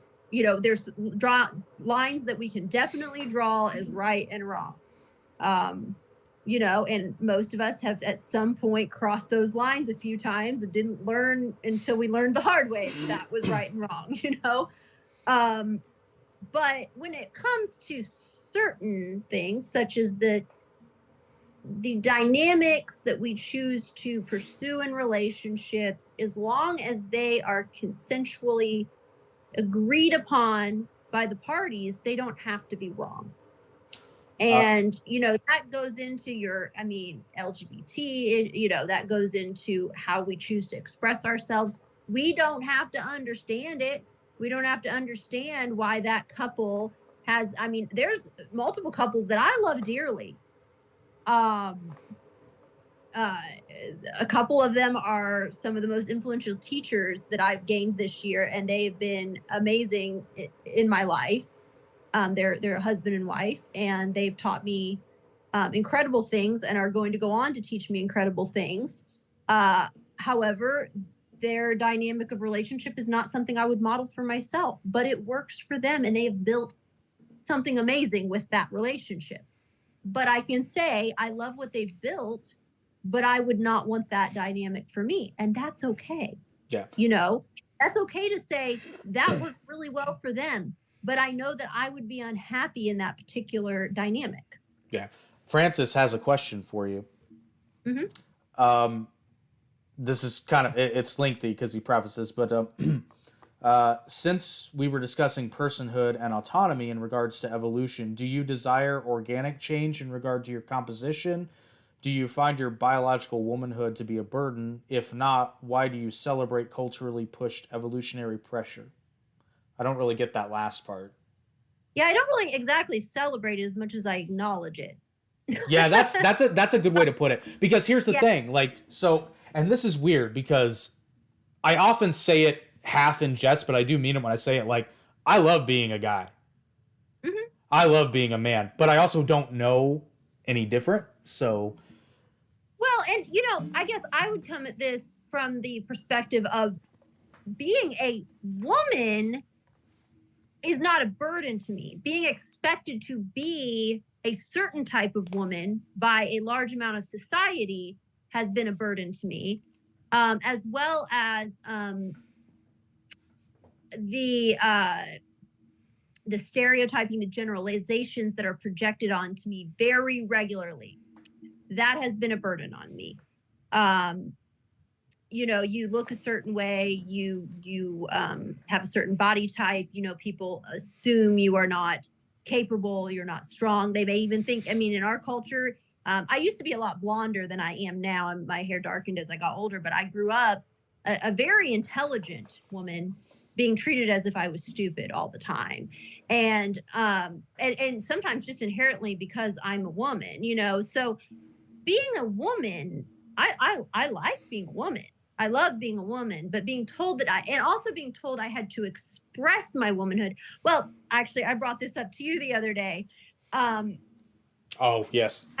Yes, I was told by, okay, so I'm a martial artist, and I was asked by my instructor, who I, for the record, respect highly. He's an amazing man who knows so much. I have learned amazing things from him. I feel more empowered in his class in general. However, you know, we don't necessarily align on our views when it comes to gender. You know, he's much older. He's much older. It comes with that territory a bit. But I was asked to walk very femininely. Now, keep in mind, before this martial arts class, you know, Jake and I actually were in martial arts together. We did many tournaments together. I've been in the tournament ring many times. I know what to expect. I know what the environment's like. I've already set up my expression of myself. Now, that's not to say that can't be improved upon, but I was asked to walk femininely onto the mat to perform my kata. And by femininely, I mean as if I was wearing high heels, basically. I was going to ask, what does that look like? Does he want you to like twirl your belt as you're coming in, or what? Basically, more of like a heel walk.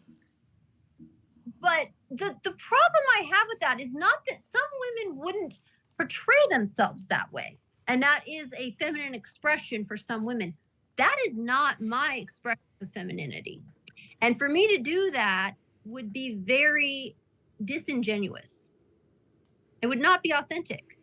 I walk into my dojo and I feel a feminine empowerment that is much more of a fiery strength. And I did not agree, because he said it in a sense that he prefers all his female athletes to do this. And this bothered me. It bothers me for a couple of different reasons. Because at least in our society, I mean, I could go into how a lot of violence is happening towards women, but it's the timid women. It's the women that, because that's what he wanted us to look like, was timid, before we shocked the judges with our strong kata. I understand from a performance standpoint where he's coming from, but from the standpoint of someone who looks to martial arts as an empowerment to allow me to protect myself and to be presented as empowering to dissuade predators, or, you know, or unsavory individuals from even wanting to attack me, that did not fly with me, to go in there and in that, you know, environment to act timid, because that is, and I didn't like that example being portrayed for the younger girls, because we are a mixed adult and it's a family class, and there's some younger girls. I didn't like what that portrays to them, because at least in our society, to some degree, looking timid puts a target on your back. So in that sense, I think that being told to express in this stereotypical feminine way is a bit of a burden on some women, because it does portray us as something that has led to us becoming targets, at least in our society. I can't speak for all cultures, but I think that's pretty, I mean, predatory humans and animals tend to go towards the weaker of the group. So portraying ourselves as more powerful is actually probably more conducive to our survival. And we're not necessarily survival, but our evolution. Yeah. How do you feel about Wonder Woman, the movie? Not 1984, the first one. What in what regard specifically? I suppose I had to Where I'm going with this is I commended the movie for doing what it did, but the way it did it. So I'll give you my spiel and I'll see if you agree with my take on this. So pretty well done, but I want to hear where you're coming from it before I can, yeah. coming so I can. Well, I thought it was exceptional. I thought it was phenomenally done, but what they did.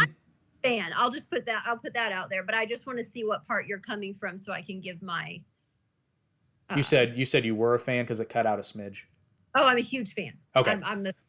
Yes. So Wonder Woman, I think it's close to being a perfect movie. Like, and I only say close because I don't want to say something's perfect, but it did something which I'm amazed they did today. Is they made a female character who was strong and independent, but it wasn't contrived. She wasn't a Mary Sue.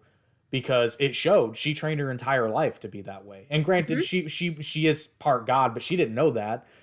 She trained her entire life to be that way. And they made her the hero of the story, but not once did they emasculate any of the male characters. Right. And I will say the male characters were also secure in her being a protector and that right there. Yes. Perfect example of what I was describing as far as how I would want, considering that movie was directed by a woman, would probably be somewhat telling that this is not only a feeling that I have as a woman, that there are other women out there that have that feeling, that she would project her desire into that character. And I feel that, yes, that is right. That is exactly what I think in this day and age women are looking for. We don't want to overpower men. And I think that's where the word feminism gets a bad rap. It does, and truly. I do think, and this is because I listened to some, I a lot of I'm going to say by educated, I mean people who have really looked into the lives of men and women and what they feel both want. And a lot of people out there now who align as feminists are saying it's only because we want people to feel comfortable with the femininity, in the sense that they want that balance. It's not that anybody wants to overpower men. We don't want, that's where it gets the bad rap, is that men are awful, women need to take over. That is not it at all. That's the balance we want right there. Wonder Woman, exactly what we're wanting, where we can express femininity without our innate power being diminished or invalidated. And we can also empower the men around us and they can empower us. It's just a system. Nobody's emasculating anybody. Nobody is invalidating anyone's femininity or masculinity. It's just everyone's empowered. There we go. And Hollywood could take a note from that movie, because how they achieved this is a lot of times you see when you have, and there, first of all, certainly no secure man has a problem with strong female characters in cinema. They've existed for a while. But what they've started, do what? Go ahead. I can continue some commentary on that. So, but what Hollywood has done in certain instances is to make their female leads look better. They create Mary Sues who don't work for a thing they get in the movie, and they make all the men around them bumbling morons. Now, every single one of the male characters that accompany Diana on her journey are all competent in what they do. They're a little quirky, but they're competent. They get their shit done. And in that way, Diana's stronger than all of them, but Diana is also half of a Greek god and an Amazon. So none of them question that. They're like, oh, well, yeah, she's an Amazon. Like, she could crush my skull with her hand. But we all have different skill sets that complement. Exactly. Thank you. Yes, that's exactly what I'm saying. It's just the security, to know that, and they were okay with allowing her that skill set. They were okay with allowing her. Something that I have run into, and this is somewhat, and I'm maybe there's some other women out there that can relate to this, but um, this is coming from a woman who has been a lifelong martial arts fan, or fanatic, as well as a martial artist, and have always I have never shied away from my physical strength to the degree. No, yeah, It's true. I can vouch for it. It's I yeah, say to them, that's accurate. "Load a fridge," and we did it very well. No, but I don't mind. I like that part of myself, and I appreciate that you like that part of me, and that you acknowledge that. We need more of that, because what I was getting to, that I can't have come in contact with, is several men, and most of them are those type of men that are actually very insecure inside. They are bumbling idiots on the inside. I really hate to say that, but they But it's just don't have. because they're not competent. They're not competent, and they think, because they've created a fantasy, because of, and Hollywood is somewhat to blame for this, and video games, and the fantasy they have created around strong women. It's that expectation in them, but the fantasy they have in their head is not of having a strong woman, respecting her and loving her for that skill set. It is, I want that strong woman, and I'm just going to say it, and then I want to dominate her so Yeah. I can feel powerful, because I'm actually incompetent, and I am triggered by how, I don't like to use the word trigger, but I am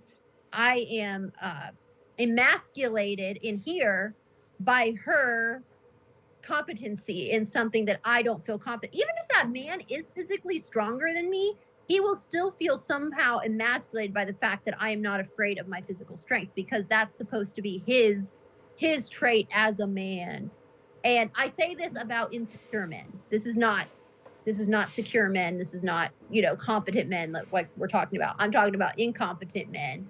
But I guess going back to, because I told you I wanted to talk about, these structures and how it's hurting men, is what is causing that. Because that is a mental health, lack of alignment in men. And now, not that some people can't be just born with a misalignment, but that's being created somewhere. And I actually feel for those men, even though a lot of them have tried to, and I create boundaries, and their behavior is absolutely not okay and needs to be dealt with. There is that part of me that acknowledges that something created that, and men don't need to, what can we change in our cycle of creating men that have that deep insecurity? That is a question I had, because I'm raising 3 boys. So I've questioned that in myself, wondering, what do I need to do differently, and what do I need to ask of the other men in their life, or the men in their lives, etc., to create a security in them. I have some ideas. Well, I'm sure you have some ideas, and you can share those with me, and I'm happy to hear that. Because a lot of the other men in their lives, besides their fathers, who, my ex-husband was not very healthy in that regard, but older and have older ideals, and they don't think about things like this. Like, they just pretend that doesn't exist, but it really does matter, because just like you're talking about the unconscious brain, that we're not, that's what is creating these patterns in these guys. And I want better for my boys. Yeah. Well, I think one place that we can start as a society is, it's a bit hyperbolic, but are you familiar with the book The War on Boys? I've heard of it.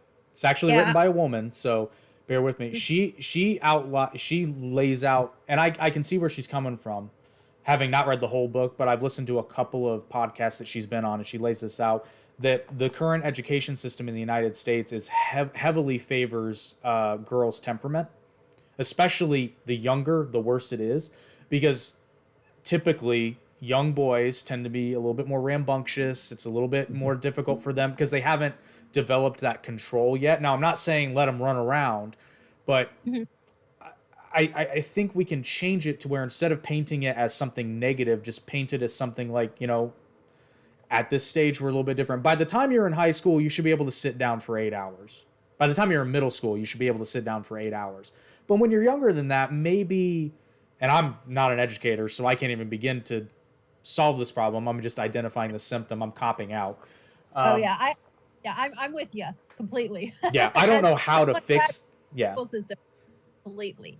yeah, I don't know how to fix the problem, but I can see there's a problem.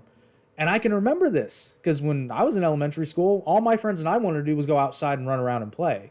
And sitting in, now we got excited about certain things in the classroom, but a lot of it is kind of geared to the temperament of young girls who, generally speaking, another generalization. Which is kind of a generalization because I know several girls that have struggled because my sister was one of them. Yeah. Struggled because of that same. Yeah, we're just talking about empirical data here. And it's being supplied by somebody else, so I'm going solely based on what she said. It's an environment that lends itself a little bit more towards girls, which kind of makes sense when you look at the statistics of all the way going up to college graduates, even the average GPA in the American school system, the number of women who are getting degrees versus the number of men, that's increased drastically, the number of women getting degrees, and advanced degrees too. It goes up even more once you get past the bachelor area. And then another thing is there aren't a ton. Well, I shouldn't say there aren't a ton. There are a lot of very positive male role models, but they tend not to be the ones that get the most attention.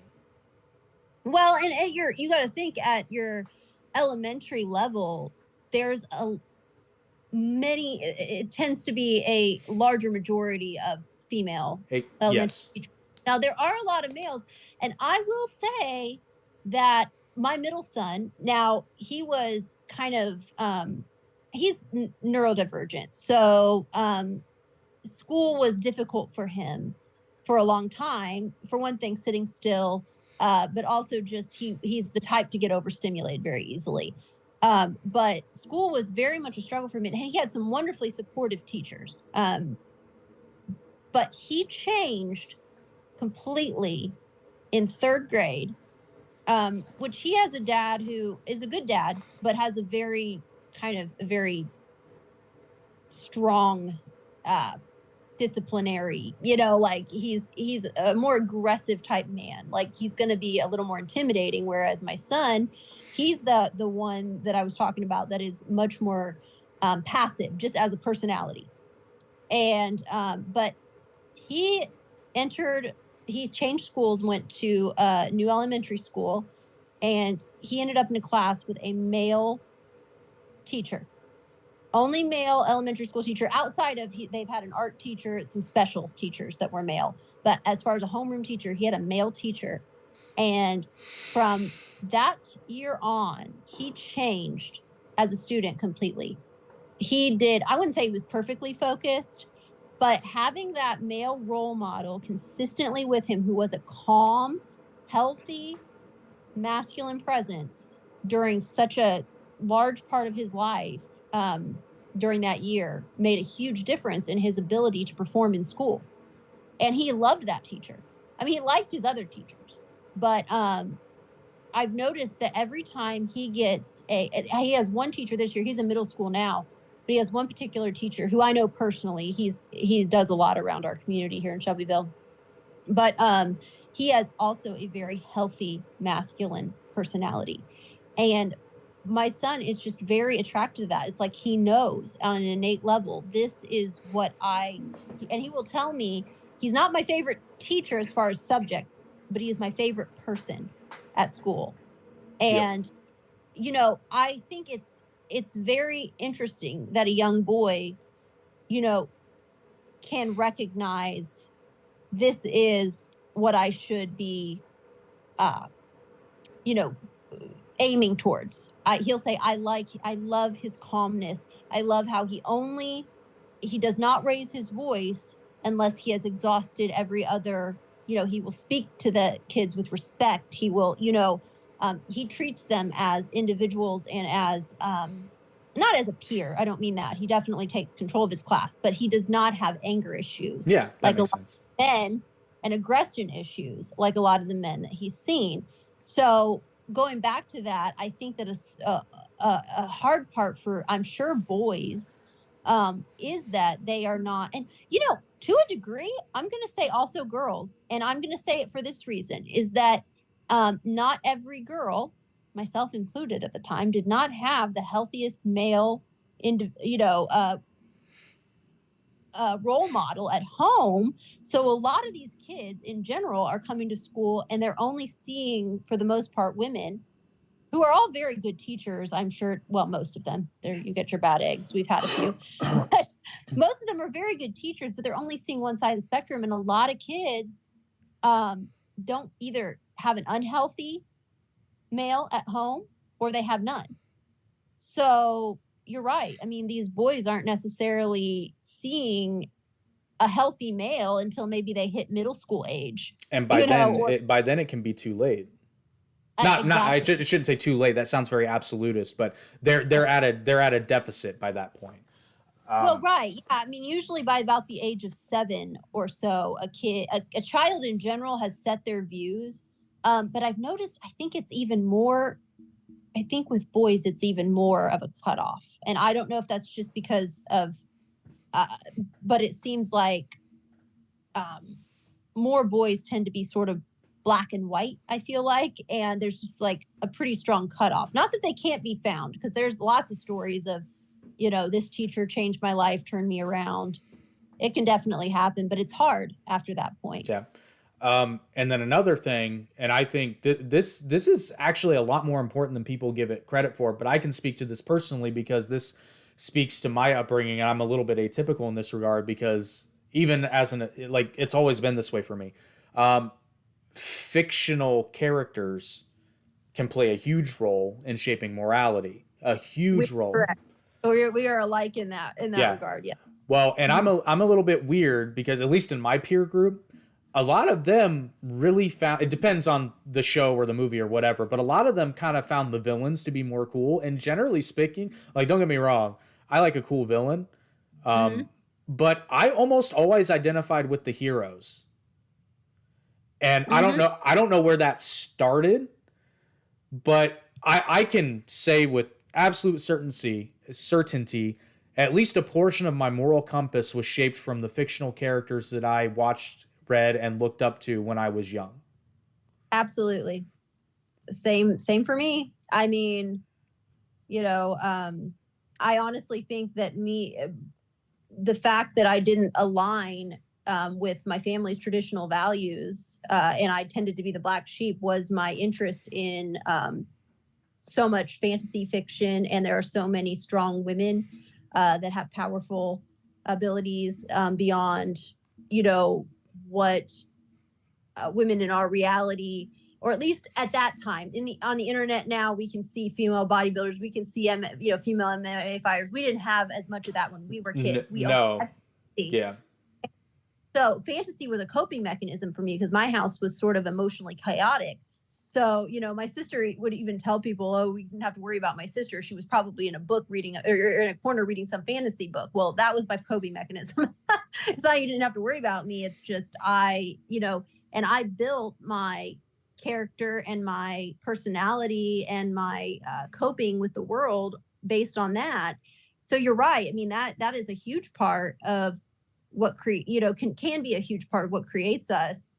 And it wasn't only women. I mean, my very first martial arts idol was Chuck Norris.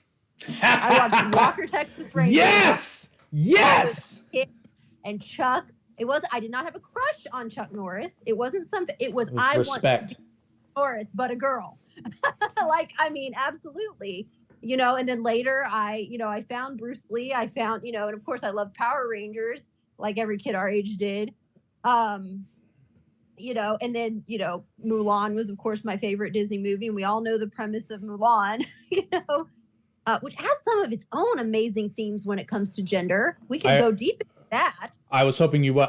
Actually, you can answer a question real quick while I run and grab my charger. Francis would like to know if you have a YouTube channel, and go.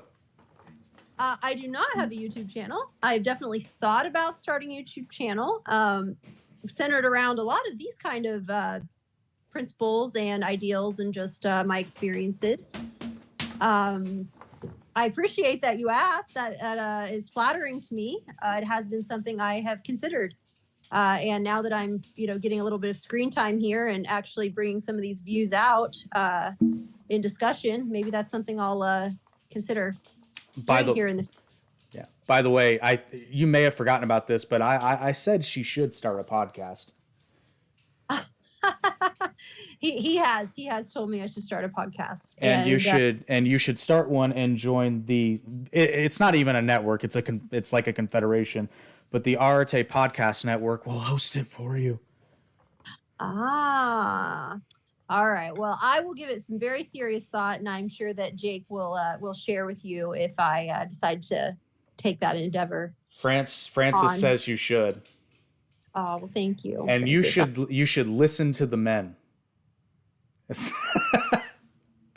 I'm sorry, it was low-hanging fruit. I couldn't help myself. Low-hanging fruit is the key. Wait, was that a balls? Low-hanging fruit, if you want. Was that a balls joke? Attempted, but not well. I simply jest, but yes, I was hoping we'd get into Mulan. What's that? I said, yeah, I was hoping we'd get into Mulan. Yes, that has some amazing. Mulan has some of the most amazing themes when it comes to. Well, honestly, pre-Wonder Woman, it was probably the other perfect movie, if you ask me, when it comes to gender themes. And just to be clear, we are talking about the original. Was it 1998? We just don't talk about the remake. Which incidentally made Mulan a Mary Sue with literal magical powers. Oh, ruined all premise of what Mulan was meant to be. I was done with that movie after the first scene, and I saw the setup, and I was like, well, Disney, you killed it. You killed it in the first 10 minutes. Way to go. Well, and Francis. But no, absolutely. Yeah. I mean, what's that? Oh, Francis brought up Ripley from Aliens, which, yes, I mean. Oh, yeah. Definitely. That was the entire internet's response when Jennifer Lawrence says there had never been a female action star prior to Hunger Games. Oh. And Sarah Connor. Yeah, I mean, in Hunger Games, I have my own struggles with that character. Katniss is a bitch. Yeah, I mean, props for trying, but no, Katniss is a terrible person. Well, that's the thing. I mean, she actually. Well, now we're on a tangent about Hunger Games. She actually creates exactly. She perpetuates exactly the problem. When it comes to strong women, like it's like they tried to create this strong female role model, but they actually just perpetuated all the negative stereotypes about strong women. Yeah, and then plus the fact too, the first thing she does in the book is steal Gale's kill. Yeah, and I mean, she really isn't even. I mean, throughout the whole series, she really is not. She's playing a role, and she's not doing it because it comes from her heart. The one thing she did that was, I mean, if you view it as unselfish, was taking her sister's place, but she loves her sister. That's still connected to her. Everything else, for the most part, was forced upon her, and she plays a role. That is not, I mean, you look at her versus Mulan or Wonder Woman, who took on a role that they, well, I would say Wonder Woman was a little more prepared. Mulan made herself prepared. She was not prepared, but she took it on anyway, and she took it on for all the right reasons. I apologize. Let me go let my cat out for a second. I will. Yeah, you're fine. I had to let my dog out, so it makes sense. Yeah. But yes, Francis, you are correct. There are a lot of female action heroes out there, and that's why what Jennifer Lawrence said was so ridiculous. Because come on, talk about ego. Yeah, that's absolute ego. And I remember when she said that, and I thought, man, girl, I mean, honestly, you really need to examine your character too, because she's incredibly problematic. I mean, was she skilled with a bow? Absolutely. Did she have some good heroic moments? Absolutely. Was her character something to be admired by all women and to be respected, no.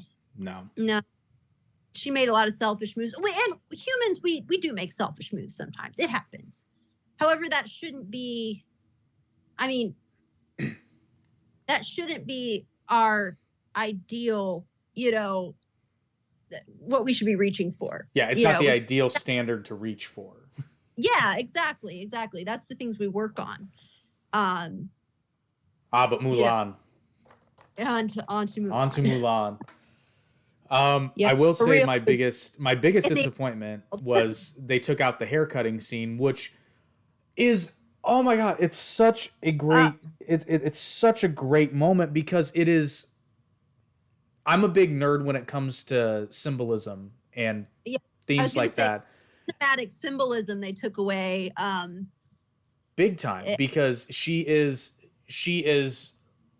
in this case literally and metaphorically stripping away her femininity, but then she does things that show that she's still a woman, but she has to hide it, and they do all this with no dialogue. And it's an absolute, I mean, hair does grow back, but I will say something women do in real life is when we are ready to make a big change in life, we tend to chop our hair off.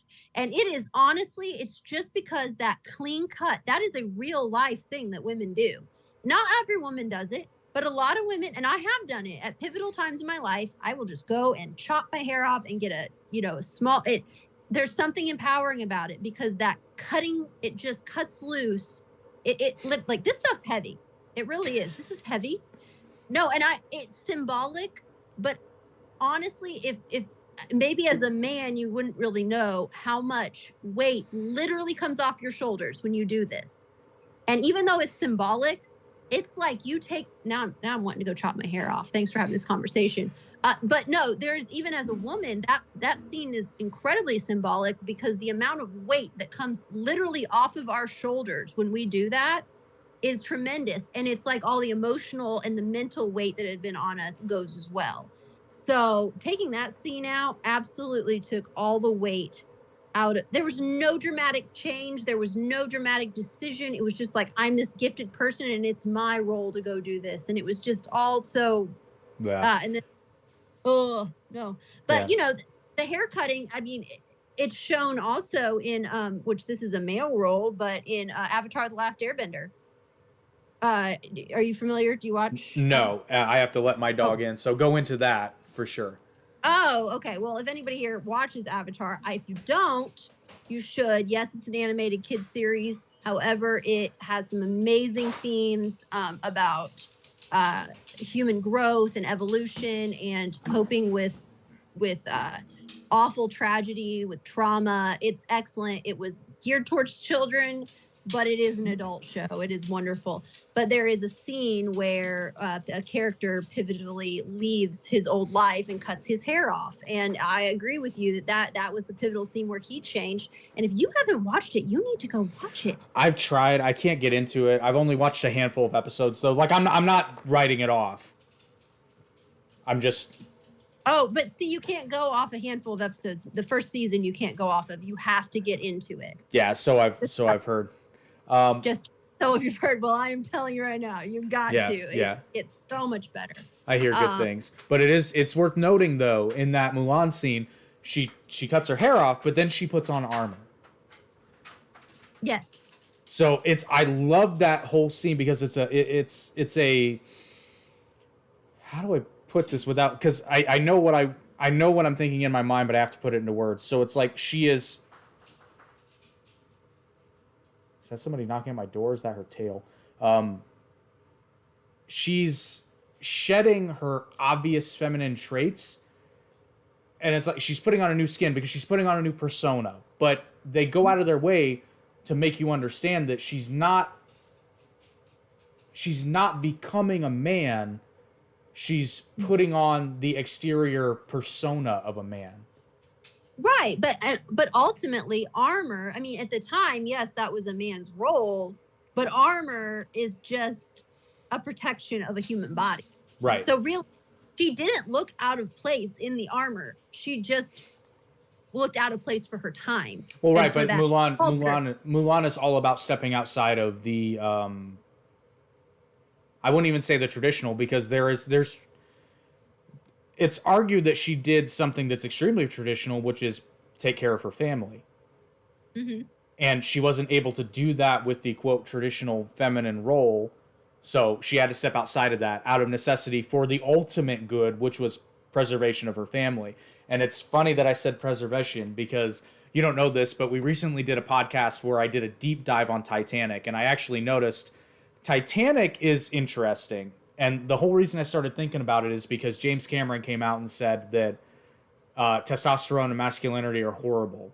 And I'm like, really? Because you kind of made a bunch of movies where you say the exact opposite. And Titanic is one of them. And I came up with a theory, and then I watched it again, and it pretty well checks out. Is, as it's presented in Titanic, Jack and Rose represent the male imperative and the female imperative. In that movie, it's the form of the male imperative being protection and the female imperative being preservation. And whenever Rose steps out of her role, in the context of the movie, whenever Rose steps out of her role, her feminine imperative of preservation, bad shit happens.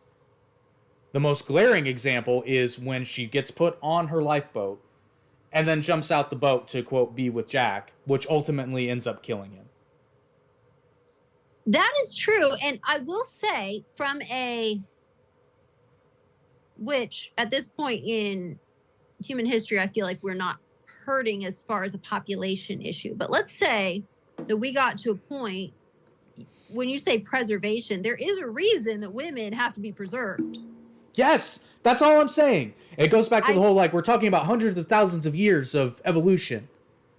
I agree with that. And that's from a survival standpoint. If we were in a position where, but the bad thing is that, okay, here's where things have gotten real bad, is where the Handmaid's Tale is a good example of this, is when that ideal of preservation becomes control. Oh, yeah. And it becomes, and that's an extreme example, obviously. But I think that's what she was trying to portray in The Handmaid's Tale through the extreme example, was the problem of when the male takes on that role and the female is overly submissive. That's actually when the male is overly aggressive and uses that protection role as a means of control. They turn it inward towards the woman.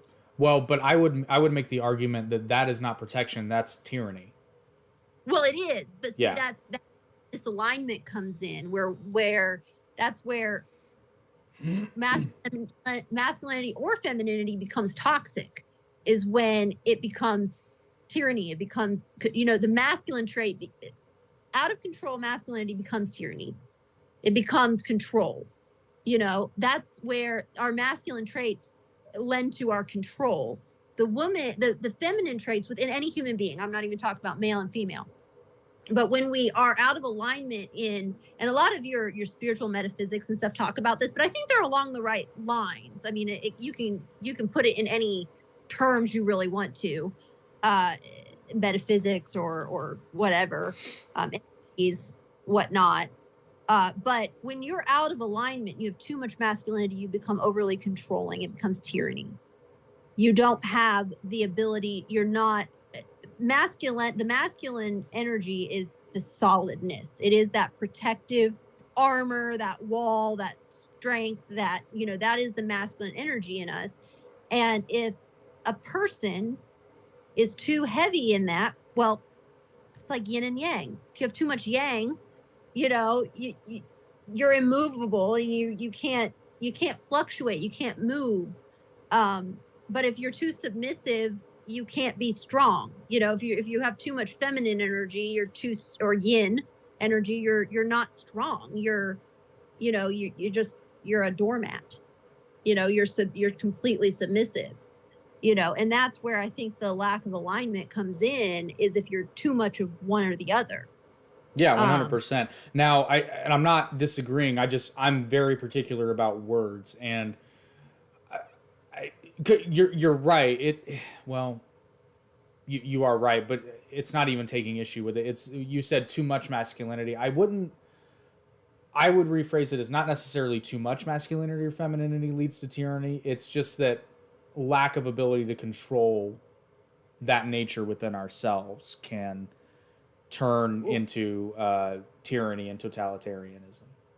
Well, I think it's sort of a denial of a part of ourselves. We were talking earlier about wholeness, within ourselves. And anyone who's too far in either direction is not really at a whole place within themselves. I If think that we're saying the same things in two different ways. Yeah. Yeah. No, I agree. I mean, it is all about control, and it's acknowledging that you need both to be healthy. Well, I guess that's again, it's not that I take issue, but the way you're saying, at least the way I'm taking it, is it sounds like you're saying that if you have too much masculinity, you need to incorporate more femininity to prevent yourself from going in a tyrannical place. And I don't think that's necessarily accurate. And I guess it depends on what you mean by a feminine trait, though, or what I mean by a feminine trait. But I don't necessarily consider like control and like self-control, not controlling people.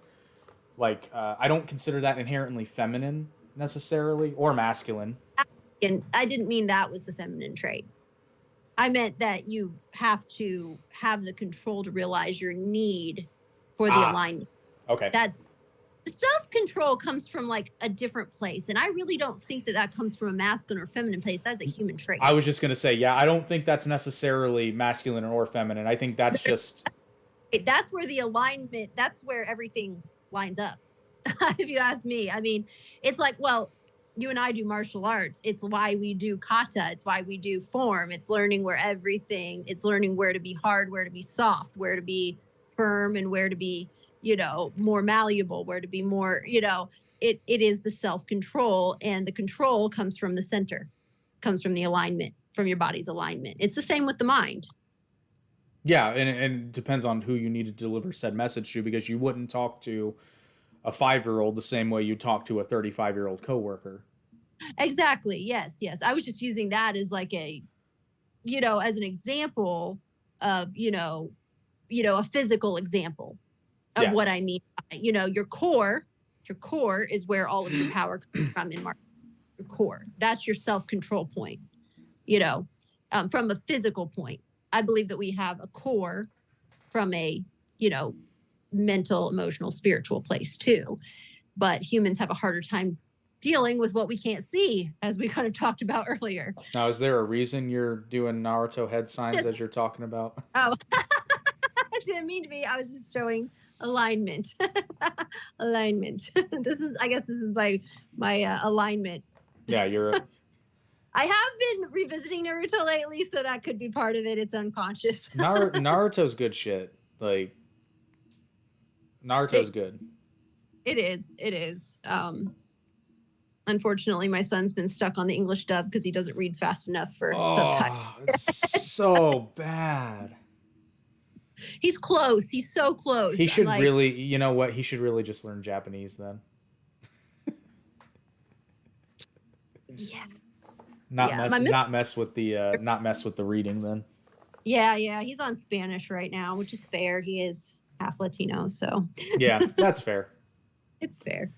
But I guess he could start watching it in Spanish. I don't know how awful that is. I don't know. I don't know about that. Be the best adaptation of them all. I don't know. Maybe we just need to learn Spanish. I don't know. I'm pretty confident that the English dub is. I mean, that was just so bad. I mean, my soul left my body when I heard the first line of dialogue, and I'm like, oh, why did they get such bland? And why does Sasuke sound like a surfer? And why does Naruto sound like a woman who's chain smoked for 60 years? Because it is probably and yet it's so weird, the subtle difference between that, because I know they were trying to imitate the Japanese dub, but they're so different. The Japanese dub sounds good. Yeah, we could also go into a lot of themes in anime when it comes to gender roles and things, because they're all over the place in anime. I mean, you Oh, could but go in. and there's a couple of videos that touch on this on the Average Intelligence podcast YouTube channel, and there's this idea, which it's gotten a lot better since, because I have this book right here, and I highly recommend it. This is not the most recent version, but if you're into anime or storytelling in general, I highly recommend. There's an entire chapter in this book. Well, actually, there's multiple chapters that would be pertinent, but there's one. There's a chapter about gender roles in anime and manga, and then there's one about the LGBTQ community. Well, not Q, but the LGBT. No, just Which anime has been touching into that way before we ever really. well. But here's the thing. So, upon a surface level glance, it looks as though if your only exposure to the culture is anime and you're not in the know, you might assume that they're very LGBT friendly. But if you really look at how they tell those stories, it's not quite as now. Granted, it's gotten better since this was written, but it wasn't that long ago, because it makes the point. If you look at a lot of those stories, they're either in a niche market like the yaoi and yuri genres, where there's a different goal in mind with those stories. Those kind of don't count because they're a niche audience. But if you look at like the big main anime series, particularly of the 80s and 90s, whenever you had characters that were outside of the norm, shall we say, and this goes for gender roles too, because they point to the series Utena. I can't remember. The main character on that is a woman who is ostensibly, within the context of the series, she behaves like a man. She does not get a happy ending. In fact, most of the series is her bad things happening to her. And then she doesn't even get the happy ending. And then it points to a lot of gay characters that are either played for laughs. This goes into cross-dressing too, but it's more cross-dressing instead of transgender. But I mean, they kind of touch on that too. These characters are often played for laughs, so they're either the butt of the joke, if they're not outright villains, or even if they're in line with the good guys, they don't get their happy ending. Sometimes they die. Sometimes they end up in a miserable position. And this is very, very subtly telling the Japanese audience that that's not the way to go. Because and anime storytelling is extremely sophisticated. Like, it's extremely sophisticated. I highly recommend this book, because it goes into and it shows a lot of the common symbolism and story threads. Because a lot of anime series, and we don't know this because we grew up in the West, a lot of these series are basically retellings of old, very old stories. Very, very old stories. And like, if you grow up in Japan, you get it. Yep. And they'll make subtle references to stuff from the Kojiki that, like, unless you're, as a Westerner, unless you're told, you wouldn't get. Like, there's a set of characters in my favorite arc of Yu Yu Hakusho, the Dark Tournament arc. One of the teams is comprised of the story of the Peach Boy, Momotaro, but they're all in versions of those characters. And it's like this little like nudge and a wink where a Japanese audience would get it, but as a Westerner, I had no idea. And then I read this book and I was like, oh, that's so funny. Oh, okay. But I just didn't know. And then like there's one character that transforms a few times into various animals, and like, to me as a Westerner not in the know, they just seem like really random animals, particularly the peacock transformation. But there's the story of Urishima, and one of the characters is named Yura Urishima, which literally means reverse Urishima. And it's just it's hilarious.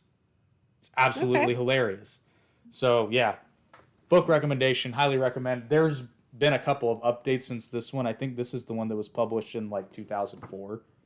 I'm definitely gonna have to read that, because I absolutely love reading into the deeper themes in pretty much anything, but like anime and stuff really it really fascinates me. Not just anime, but anything from other cultures, where you can go deeper in and find, meanings that you didn't realize. I think one of the probably more surprisingly, now from what I know about Japanese culture, obviously not being, being Westerner, not living in it, one of the more progressively transparent animes is Fruits Basket. In what way? Trauma. Oh, Trauma things that I feel that, like, and I've heard this from a lot of Japanese creators who talk about problematic issues in Japan and things like that, that these are not things that are typically spoken about in Japan at all. In America, where we're probably trying to become more progressive in these things, we still have a hard time talking about these things. And that anime hits me really hard as a Westerner. And I'm thinking, I feel like we're becoming even more transparent on these things than just from what I'm learning from Japanese creators. I listen to one creator who lived in the U.S. for several years, 7 years or so. So he almost grew up basically American when he was younger, then went back to Japan. So he had all these perspectives on the different culture. He is Japanese. His parents worked in Michigan, I believe. They were here for a Japanese company. And then he moved back and he basically was completely Westernized. So when he went back, these issues really hit him hard. And I suppose just going back to Fruits Basket, once I watched the remake where they actually pulled the whole story and I had never had a chance to finish the manga, it just shocked me at how transparent it really, once the story really started unfolding and you understood what was really happening and how far back these trauma cycles had been happening within this family, and what was needed to break them was someone who came in and totally worked against that without even realizing it, who was Toru. She was the foil to all of the trauma because it was like all this false narrative for so long. But that the transparency in that anime kind of shocked me from what I've heard of what not just Japanese, but a lot of Asian cultures, what it's like. There's a lot of creators out there these days that make a lot of comedic jokes about it, about the traumas and the themes that happened in their lives. But and obviously, my oldest friend also came from was also Asian. So I think one of the funniest memes I've ever seen was a screenshot from Shang-Chi where his mother tells him that she's proud of him, and the caption was the most unrealistic part of Shang-Chi. Absolutely. Well, my experience is either an Asian mother won't say they're proud of you or they will dote highly on their children. Like their child is their entire world. That is all there is. And I love that.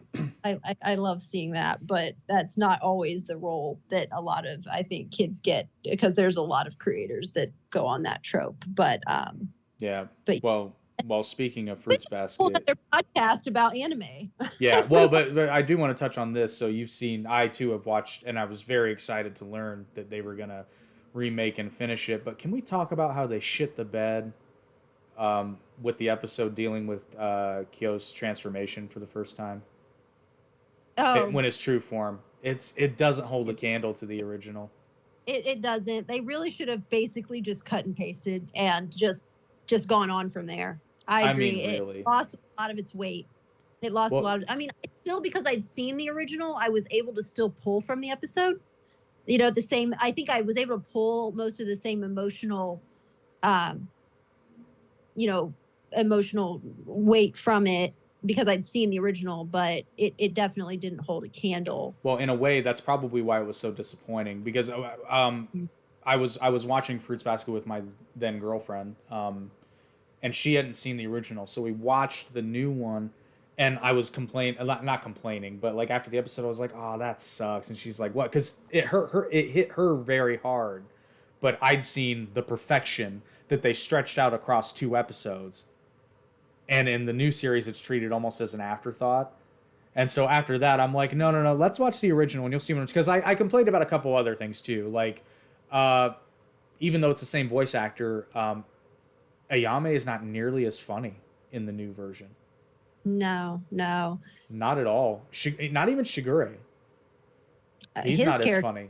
whole different turn that you don't get. It makes sense though, but he is a lot funnier, and it's the same voice actors, but it's just the portrayal's different. And Ayame has no excuse. I get Shigure is a much darker character in the manga, particularly as it goes on, but like I don't know, Ayame in particular that just kind of stuck with me. Eric Vale did a much better job with Yuki though, because he sounded like a real person in this one and not so airy and light all the time. Well, he also was more dynamic in this version too, so I think that helped. Probably that helped him be able to. And Eric Vale's a little older now too. So. This is true. Yeah. I feel like our podcast just turned into a giant anime discussion. But... Well, not really, because we tie it back in though. And actually, I was going to share the chapter in this book that I was talking about. Also leads into a lot of Westerners will identify characters as gay when they are in fact not gay, because the chapter is titled "A Very Pure Thing: Gay and Pseudo-Gay Themes in Anime." I was actually going to bring up when you were talking about people getting their happy ending, and well, I was thinking about the portrayal. Ayami is exactly what came into my mind. I was like, because in the end, I mean, he gets his happy end, and he's not gay. No, he's not gay.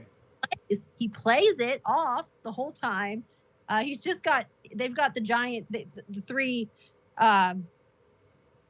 they have the whole bromance between the three of their generation, you know, and that is exactly what that chapter gets into.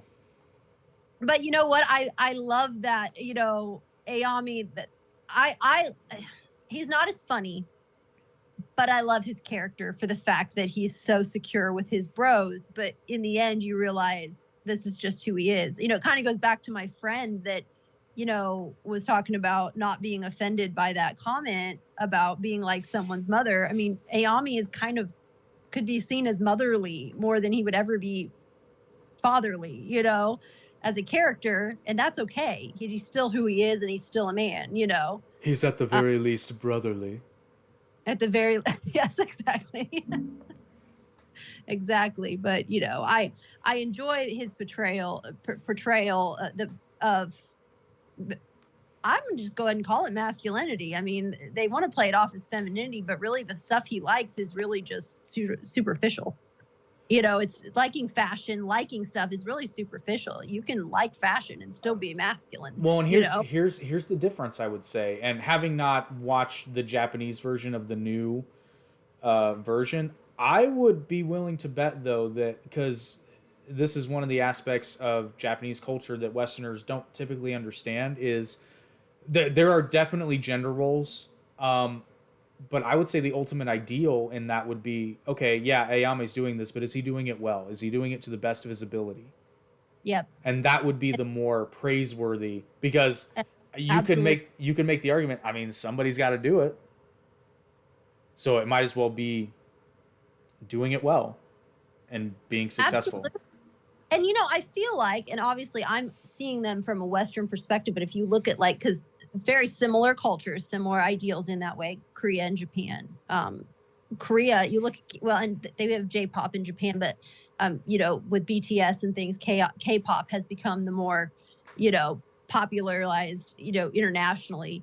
But if you look at your K-pop idols, you know, they kind of more naturally fall into, they will dress and portray themselves more in what we would see as, like, if you saw them in America, someone would say they were gender fluid, or they're definitely guys. They're definitely guys that identify as guys. They, to my knowledge, they all like girls. They all, you know what I mean? Like, but it is culturally more like normal for them to wear jewelry, to wear colored hair, to wear, you know, longer hairstyles, or more feminine, maybe not like to the shoulders long, but you know what I'm saying? Like they're the more, to blur the lines, I should say. Well, we have to be careful. We have to be very careful there, because, and they do it somewhat in the States too. This sounds very coarse, but it kind of drives the point home. It's like, I understand they're extremely popular, but do women in Korea want to have sex with them? Now, I'm sure there's some that do, but we have to be careful, because when you say things like, it's more acceptable. Well, is it acceptable for the everyday person? I doubt Well, it. I actually, as I was just watching videos, this was just last night or the night before.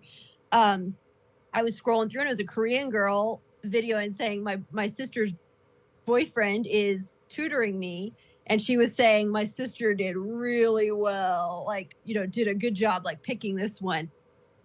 Could have been BTS, 100% earrings, long hair, looked like a K-pop star.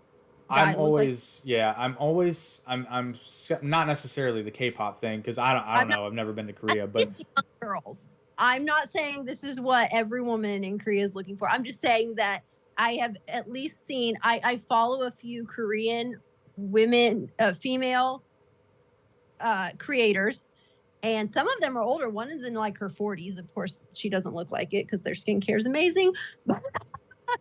But I mean, these are women of different ages, and yeah, they find these guys attractive. but do they find Like, them attractive because of how they're being portrayed or because they're famous? I think it's both. I mean, I think it's both. They came from the culture. They came from that culture, So I feel like they wouldn't be idolizing them if it wasn't something that was normalized in that culture. It's just you have to be so careful because I will. I'm trying not trying to to make assumptions. I'm only going off of No, what no, I've no, seen. no, no. This is purely for the pod. This is purely for the podcast because, like, how do I? I'm going. This is terrible. No, I'm not going to use that example because nobody is going to know what I'm talking about. I'm trying to think of a good. So, Harry Styles is a good example of this. So he's been doing a lot of things where he's dressing more effeminately and this, that, and the other. My point with him is not that if that's what you want to do, you do you. I don't really care. But there's this notion that he's being portrayed as this type of thing being desirable. And I think that if you ask, now you can't ask people this in public because a lot of times people are going to give you the politically correct answer, which is, oh yeah, yes, yes, queen, all that. But I think if you ask a lot of people in private, it's like, do you actually find that desirable? Like, sure, there are going to be some people that say yes, but I think a majority of people are going to say no. Well, but there's a huge difference between how Harry Styles is dressing, because I've seen that, and like what BTS dresses as. They still dress, I know, halfway normal. The way that's like not really a fair comparison, if you ask me, because I do feel like Harry Styles, what's going on there is rather forced. I don't feel like BTS and stuff, like they've kind of been that from the beginning. It's fair. Their, you know what I mean? Yeah. It's their brand. That's what was already culturally acceptable. It's different than, I mean, I've seen several celebrities. Harry Styles wasn't really the first one. It's just, I think because he was such an idolized man in the beginning in one role, that when he switched, it felt really dramatic. But there's been a lot of celebrities that have changed their image, just like, and it just felt to me, I mean, maybe it's authentic, but to me, it felt a little forced. Like they were just kind of, like things were going that direction, and then they just made up, like not with them, but I mean culturally in that scene. And then all of a sudden they made this sudden switch. And I've seen that with a few celebrities. I mean, and I'm not saying that wasn't authentically who they were. It could have been. Definitely could have been. I'm just saying I've seen that trend. I've seen that trend of forced, and this is coming from someone who is very open-minded about people should live the way they want. I do think that representation of different genders and well-represented genders and races and cultures, very important. And I do think we need to move in that direction organically, in Hollywood, in movies, in all sorts of, in media in general. We need to move towards better representation. We've been moving in that direction. I mean, I was just about to say we have been. Now, granted, I can see how some people might be frustrated at the pacing, but like you said, it has to be organic and authentic. It has to be organic. It can't be forced. There's sometimes that I feel frustrated with forced. It's not that I'm not happy with the representation, but sometimes when you force it, it just feels so disingenuous, so inauthentic. I don't feel anything for it. I feel very happy when I see organic representation get moved, even if it's LGBT. I'm like, if you can organically bring a character or a couple of characters and well portrayed, not as some sort of trope, not as some token, they are actually beneficial, contributing characters with an actual, development, actual, contribution to the story that makes sense outside of this is our token gay couple or whatever. That's excellent, but you have to do it right. You can't just stick token gay couples. You can't just stick token, strong women or token black characters. That is, to me, disrespectful. Yep, I've touched on that too. To the gay community, it is the reason it makes me mad is because I am supportive of people living the life that makes them happy, and it's disrespectful to force something that is not genuine into media. You need to do it right. Well, and you brought up a very good. We're stepping a bit out of the gender roles here, but I think it's applicable. Yeah, I think it plays in a little bit to each other. Yeah, well, because you're talking about representation at the end of the day, and here's a very good comparison for you. Have you seen? I know you've seen Brokeback Mountain. Have you seen Bros? Bros, no, I'm aware of it. I watch and things as you do. So. Yeah, well, I watched it purely because I was hearing a lot of talk about it, so I watched it, and I can tell you that movie is a colossal piece of shit. But here's the thing: so the creators of the film have basically been blaming. Oh, audiences in America are homophobic. No, there are homophobes out there, but I'll tell you why, dude. Your movie just sucks because it's just a shit movie, and I can prove this because I want to say at least a decade earlier, no, older than that, Brokeback Mountain came along, and that's one of the best movies I've ever seen. Mm-hmm. And it caused some controversy, but I think what could not be denied was how well it was done. It was phenomenal. Actually, it pretty much just came out and said it, but the phenomenal nature of the production overrode, like you just couldn't, I mean, it drowned everything else out. And I agree with you 100%. That's how you do it right. Well, and Brokeback Mountain does something that's astonishing. And I honestly can't tell you how they did it, but what they did was what Bros was essentially saying, we're here, we're queer, get used to it. And Brokeback Mountain is... They weren't token characters, though. But at the same time, like, the fact that at least one of them was gay, I can make the argument that Ennis may not have been gay. But that's another topic. But at least Jack was at least bisexual. Mm-hmm. And probably leaned a little bit more towards the fellas. Yeah, and that was kind of made clear in the progression of his story as opposed to my argument is that, and what makes it a true tragedy is that Ennis is not gay, but he happened to fall in love with a man. But that's not the point I'm trying to make. The point I'm trying to make is that I don't understand how they did this, is because the fact that at least one of the characters are gay and that they have a homosexual relationship is the crux of the movie.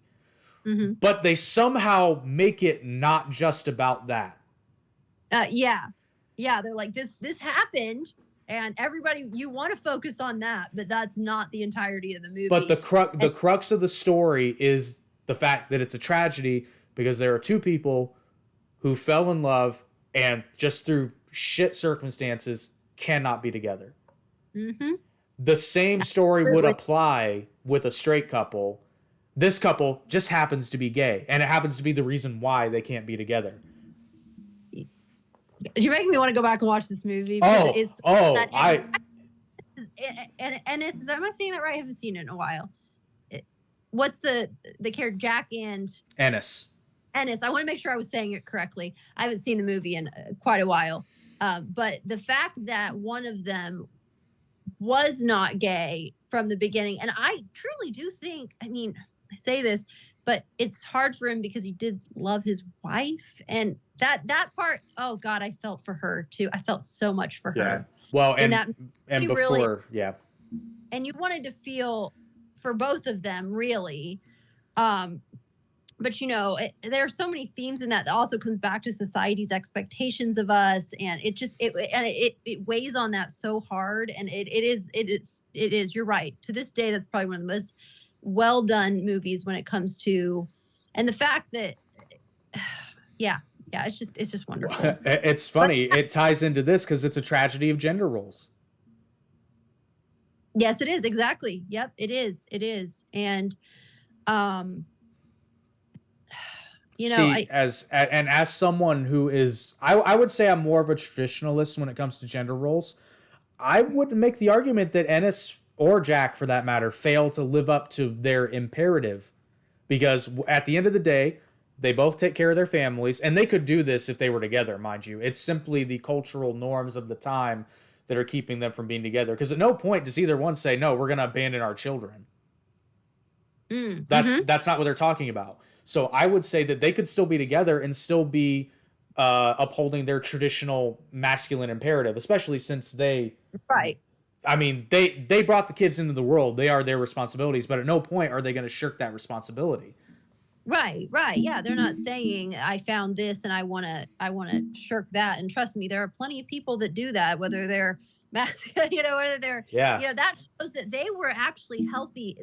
Those two were actually healthy individuals outside of learning this new dynamic or this new facet of themselves that they didn't. Well, maybe Jack somewhat knew, but Ennis didn't really know that facet of himself. Because outside of that, he was a balanced human being. It's just that life kind of threw this curveball at him. Yeah, and find within himself. Yeah, and I do want to. Oh, sorry, go ahead. What's that? I just want to say, before people start eviscerating me in the comments, I'm aware that the short story is a little bit more clear of Ennis's sexuality. I'm speaking purely in terms of how the movie was written. Yeah, the original short story is a lot clearer. Is it? Yeah, okay. Yeah. See, I've never read the short story. I can only go off the movie, but I definitely remember, it was a bit ambiguous when it came to, not really ambiguous. I mean, it was pretty clear that this was a new thing for him. There's also another movie, and I swear I cannot remember it for the life of me, but it was really well done, and it was along the same premise. Now, they did end up together, but oh my gosh, what was it? And I remember watching it, and it was two women. It had, her name's Piper. She was in Coyote Ugly. Do you know who I'm talking about? The main character of I can't remember the actress's name, but I know who you're talking about. She's in. I watched it years ago. I picked it up. It was when movie stores were still a thing, and I couldn't figure out what to watch. And I found this movie, and I was like, "Oh, I always liked her in Coyote Ugly. She's in another movie." Picked it up, and it for the life of me, I cannot remember the name of this movie, but it has Piper in it from Coyote Ugly. And I mean, it was kind of a similar premise where she was actually engaged to a man and ends up meeting this woman, and the woman also was not. I mean, it's done very well, but it's not. It is about them and their love story, and they do end up together in the end. Sorry for the spoilers if you do go look for the movie. Damn. Sorry, but I just remember watching it, and I think I think that movie is pre-Brokeback Mountain. I wouldn't swear to that, but I'm pretty sure it is. But it was the first movie that I watched that I truly was able to, and now I had gay friends. One of my best friends came out to me in high school, and so I've known him a lot of our life as being gay, but that movie helped me truly empathize with the struggle that a person goes through when they fall in love with somebody society tells them they shouldn't. And Brokeback Mountain did that as well, but I wish I could think of the name of that movie. But if you can find a movie, but she hasn't been in that many big movies. So her name's Piper and she's also in Coyote Ugly. Beautiful woman, but she's in a movie that's very, very good. That is also a good watch. It didn't become incredibly big, and probably because at that time that gay dynamic was not popular. Because I didn't even realize that's what I was picking up when I picked up that movie from the movie store, but it really touched me, and it was for a lot of the same reasons as Brokeback Mountain. However, it did have the happy ending, but it's a really good movie as well. Yeah, you should really let the internet know what that is. But what? Should let the internet know what that movie was. But yeah, oh gosh, I could be obnoxious with Brokeback Mountain. Like I could do such a deep dive because that movie is so nuanced and layered and open to interpretation. Because like I watch it and I see a dissection of the masculine, not the ideal, but the prescribed gender roles and how in certain aspects it's unfair. But and as a man, I can identify with the fact that like there is. And I'm not even going to say at that time it was a societal pressure, but I would even say there's an innate pressure that I think I think a man should feel, this innate pressure to, provide for his family. He doesn't have to be tyrannical about it, but and I would say Ennis is at the end of the day a good man. Mm-hmm. But that is traditional. If you see my light, I have my computer up Yeah. next to me. So Trying to find it. Yeah, now I'm like really want to know so I can tell you for sure what it was. But yeah, I think that yes, and especially for the time period of that movie, that is true. But going back to also, talking about that innate pressure, I mean, that's where times are changing also, where that pressure, as our society changes, women are also having that pressure as well. And I think that's something that both genders are having a hard time coping with, is that innate pressure versus, because things are expensive these days. And we've come to a society that has expected that households make enough to be able to uphold, certain lifestyles, whether you want to or not. We know obviously inflation and everything rising, that that pressure's on both partners too. But I don't disagree, but I'm speaking purely for me. Because I made that decision. I haven't strayed from that decision. So I don't have a partner right now. I don't have a girlfriend or obviously no wife. no children yet. Yeah, no children yet. And I won't, given my own prerogative, I won't do that. I won't get involved in any sort of relationship that I cannot support, I guess, because I'm not saying full disclosure, I don't think it's a secret, but my ideal woman would be not on the helpless submissive side, but because I'm a little bit more of a dominant personality nowadays. And I think a complementary fit would be like that. But basically, my whole logic is I would want a scenario in our life, particularly if we had children. This is my ideal, by the way, where if she didn't have to work, she would if she didn't want to work, particularly when our kids are young, she wouldn't have to. It wouldn't be financially necessary. Now, if she wants to, I'm not going to stop her. But I think it would be a nice option for her, if she was the type of person who wanted to stay home and raise her children, especially at a very young age, which honestly my ideal partner would probably agree with me on that. But yeah, I'm not it's an ideal, but it's not something where it's no, you're never going to work. Well, work right. So that's what you want. Yeah, and I'm very transparent about it. Right. I mean, and that's fine, but that's not going to work for every couple. Sure. And, not everyone, I can tell you from absolute experience, not every woman is happy at home with their kids. Sure. Absolutely. For here, it was awful. I was absolutely miserable. And I am the type of person that has to have an outside purpose. I love my children. They come first in my life, 100%, but I have to have an outside purpose and drive. And that makes me a better mother. Well, did you take up the art of sandwich making? It's just a joke. It's just a joke. Time to end the podcast. It's just a joke. I kid. I know where you live. That's true. You do know where I live. Oh, but actually, I did want to touch on this. I meant to 4 times now.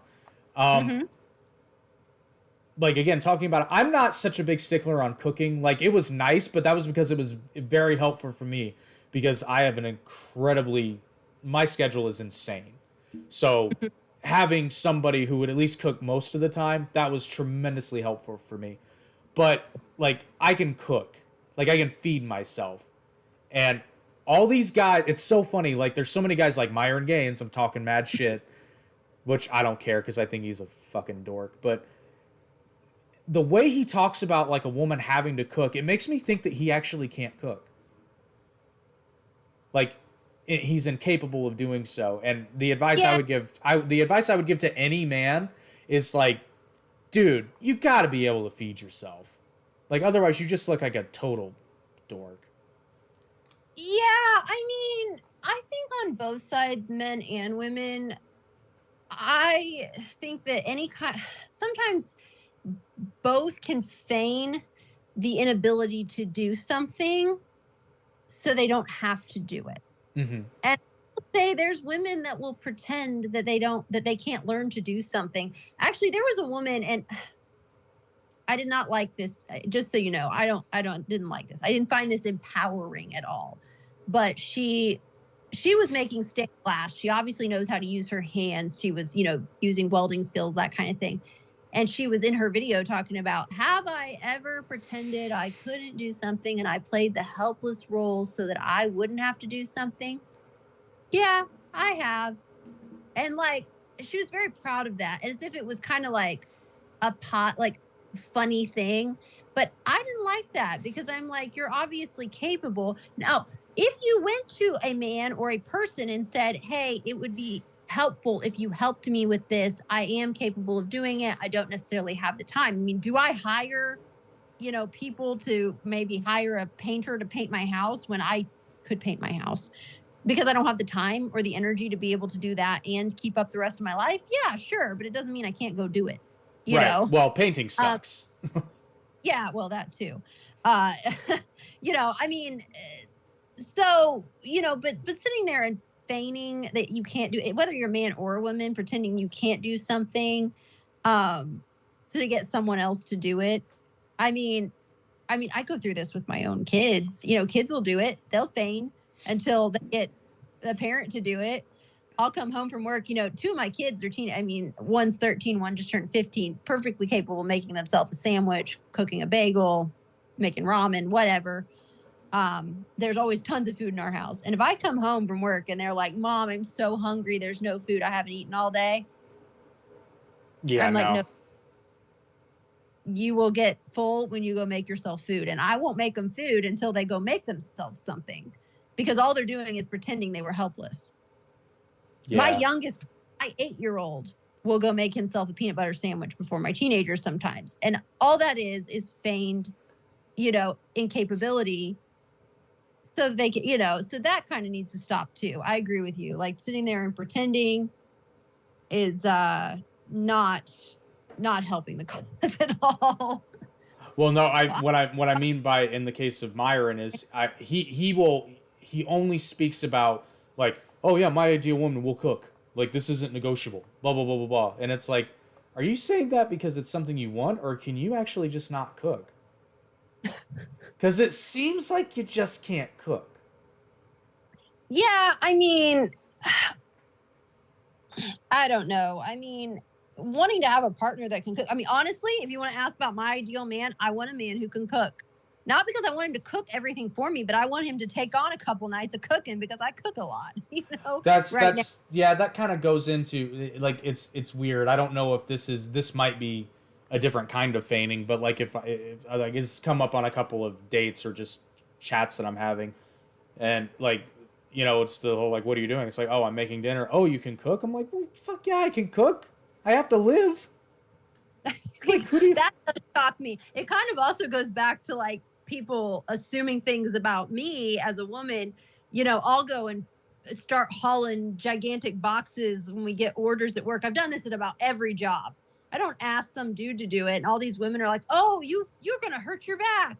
You can't lift that, as I'm lifting the giant box by myself because I'm athletic and I work out. And, I don't know how many women, I swear I'd be a millionaire if I had $1 for every woman who has said to me, you can't lift that, as I'm lifting it and carrying it across the room or down the stairs or wherever. Or the problem is that what I'm doing is I am screwing up their feigned incapability. Yeah, you're ruining it for the rest of it. You're ruining the curve. I'm ruining it for them because they have pretended for a long time that they weren't capable and asked men to do it. and I am ruining that for them. That has happened to me in so many jobs, and even family members. They've known me my whole life. They know that I'm athletic and that I work out, and I have visible muscle because of that. And they'll say, "Oh, you're gonna," I'm the kind of mom. I actually take on kind of that role. I wrestle with my kids.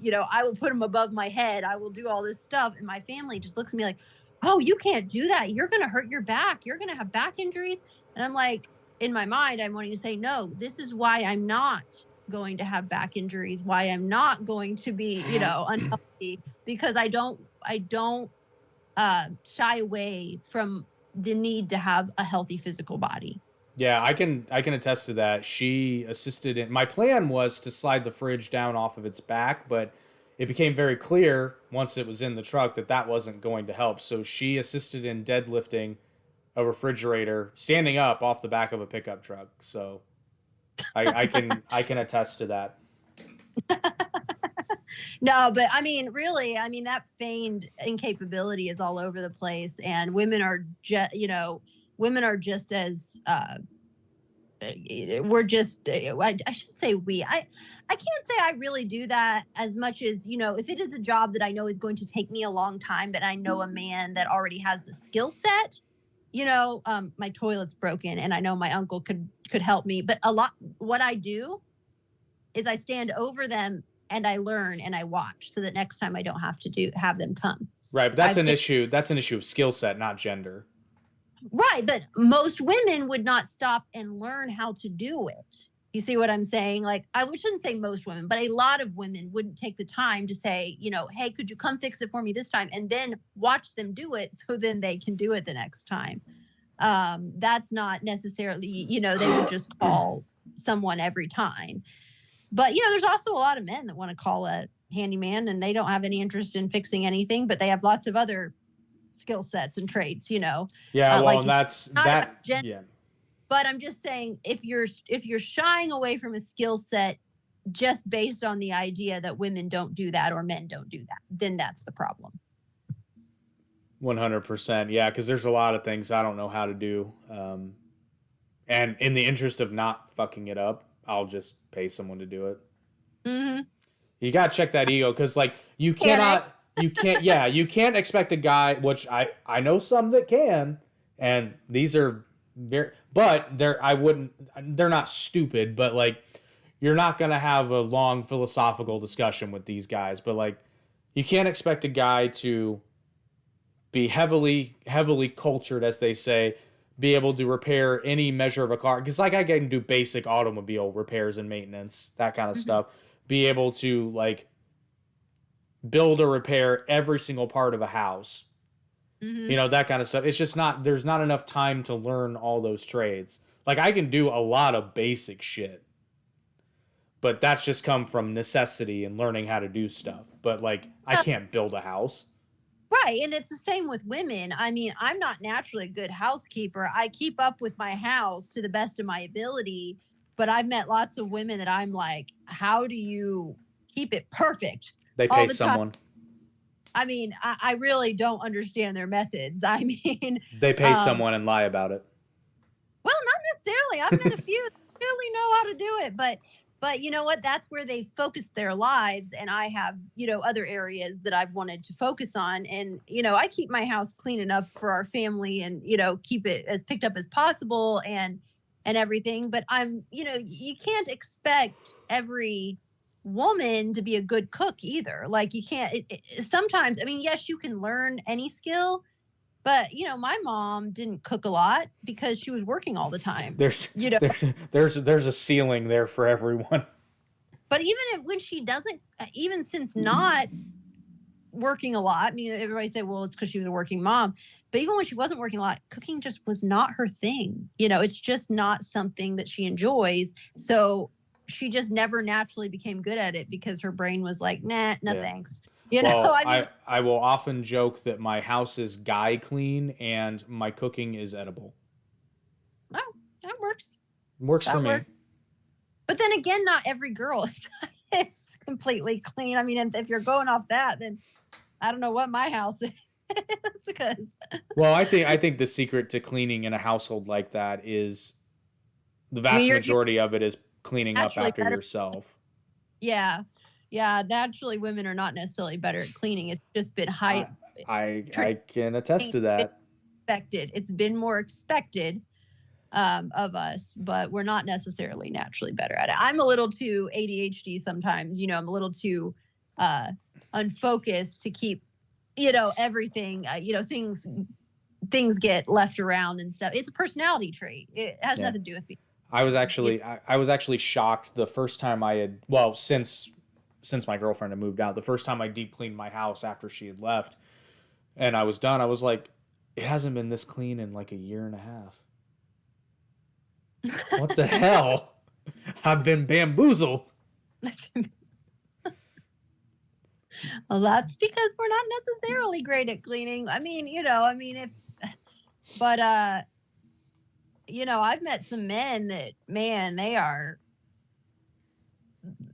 probably a little OCD when it comes to it. I'm like, calm down, sir. That's my stepfather. Yeah. It's like, sometimes I'm like, chill the fuck out, man. Like, it's fine. It's fine. Oh yeah. Oh, like we're talking follows my mom around with a napkin.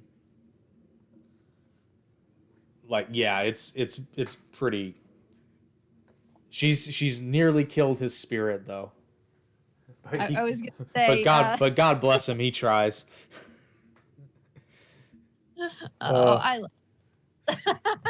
Well, I don't know about you, but I think we're not in a bad way, but we're kind of devolving. So yeah, we are. We've been on here a minute, so yeah, and this is good because I was hoping the first one would be about 3 hours, and we just passed the 3 hour mark. So I'd say it's a pretty good time to wrap up. Probably hit the points that we need to, and we're at a point where it's time to maybe next time something new, something similar, but talk about something.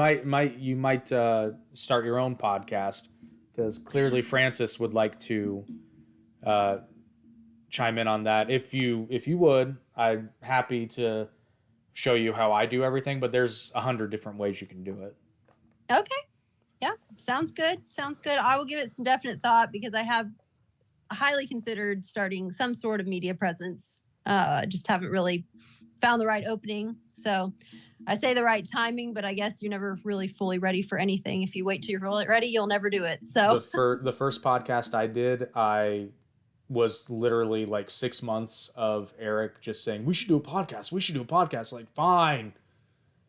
And then it's been almost 4 years, but thank you everyone who tuned in to the live and who will tune in because this will just go onto YouTube.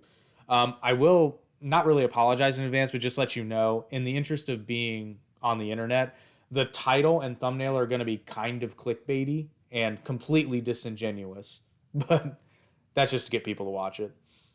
So I don't want you to see that and be like, he's calling me a bitch.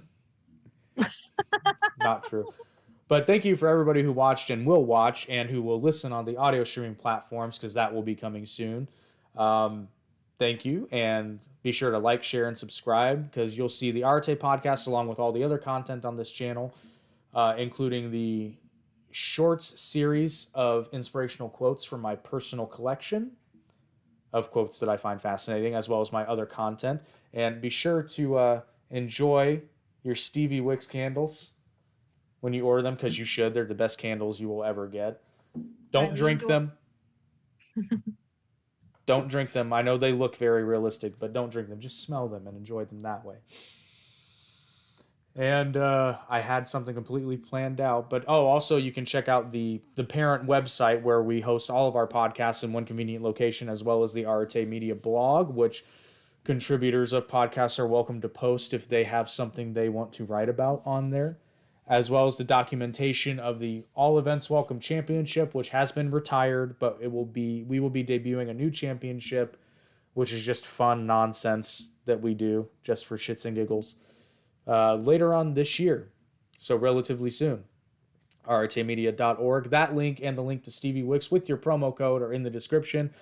Thank you all. I am rambling now, so we will get off here, and I'm going to go to sleep. Because I've done about 4 hours of podcasting tonight, so I'm tapped out. Go home. Be gone.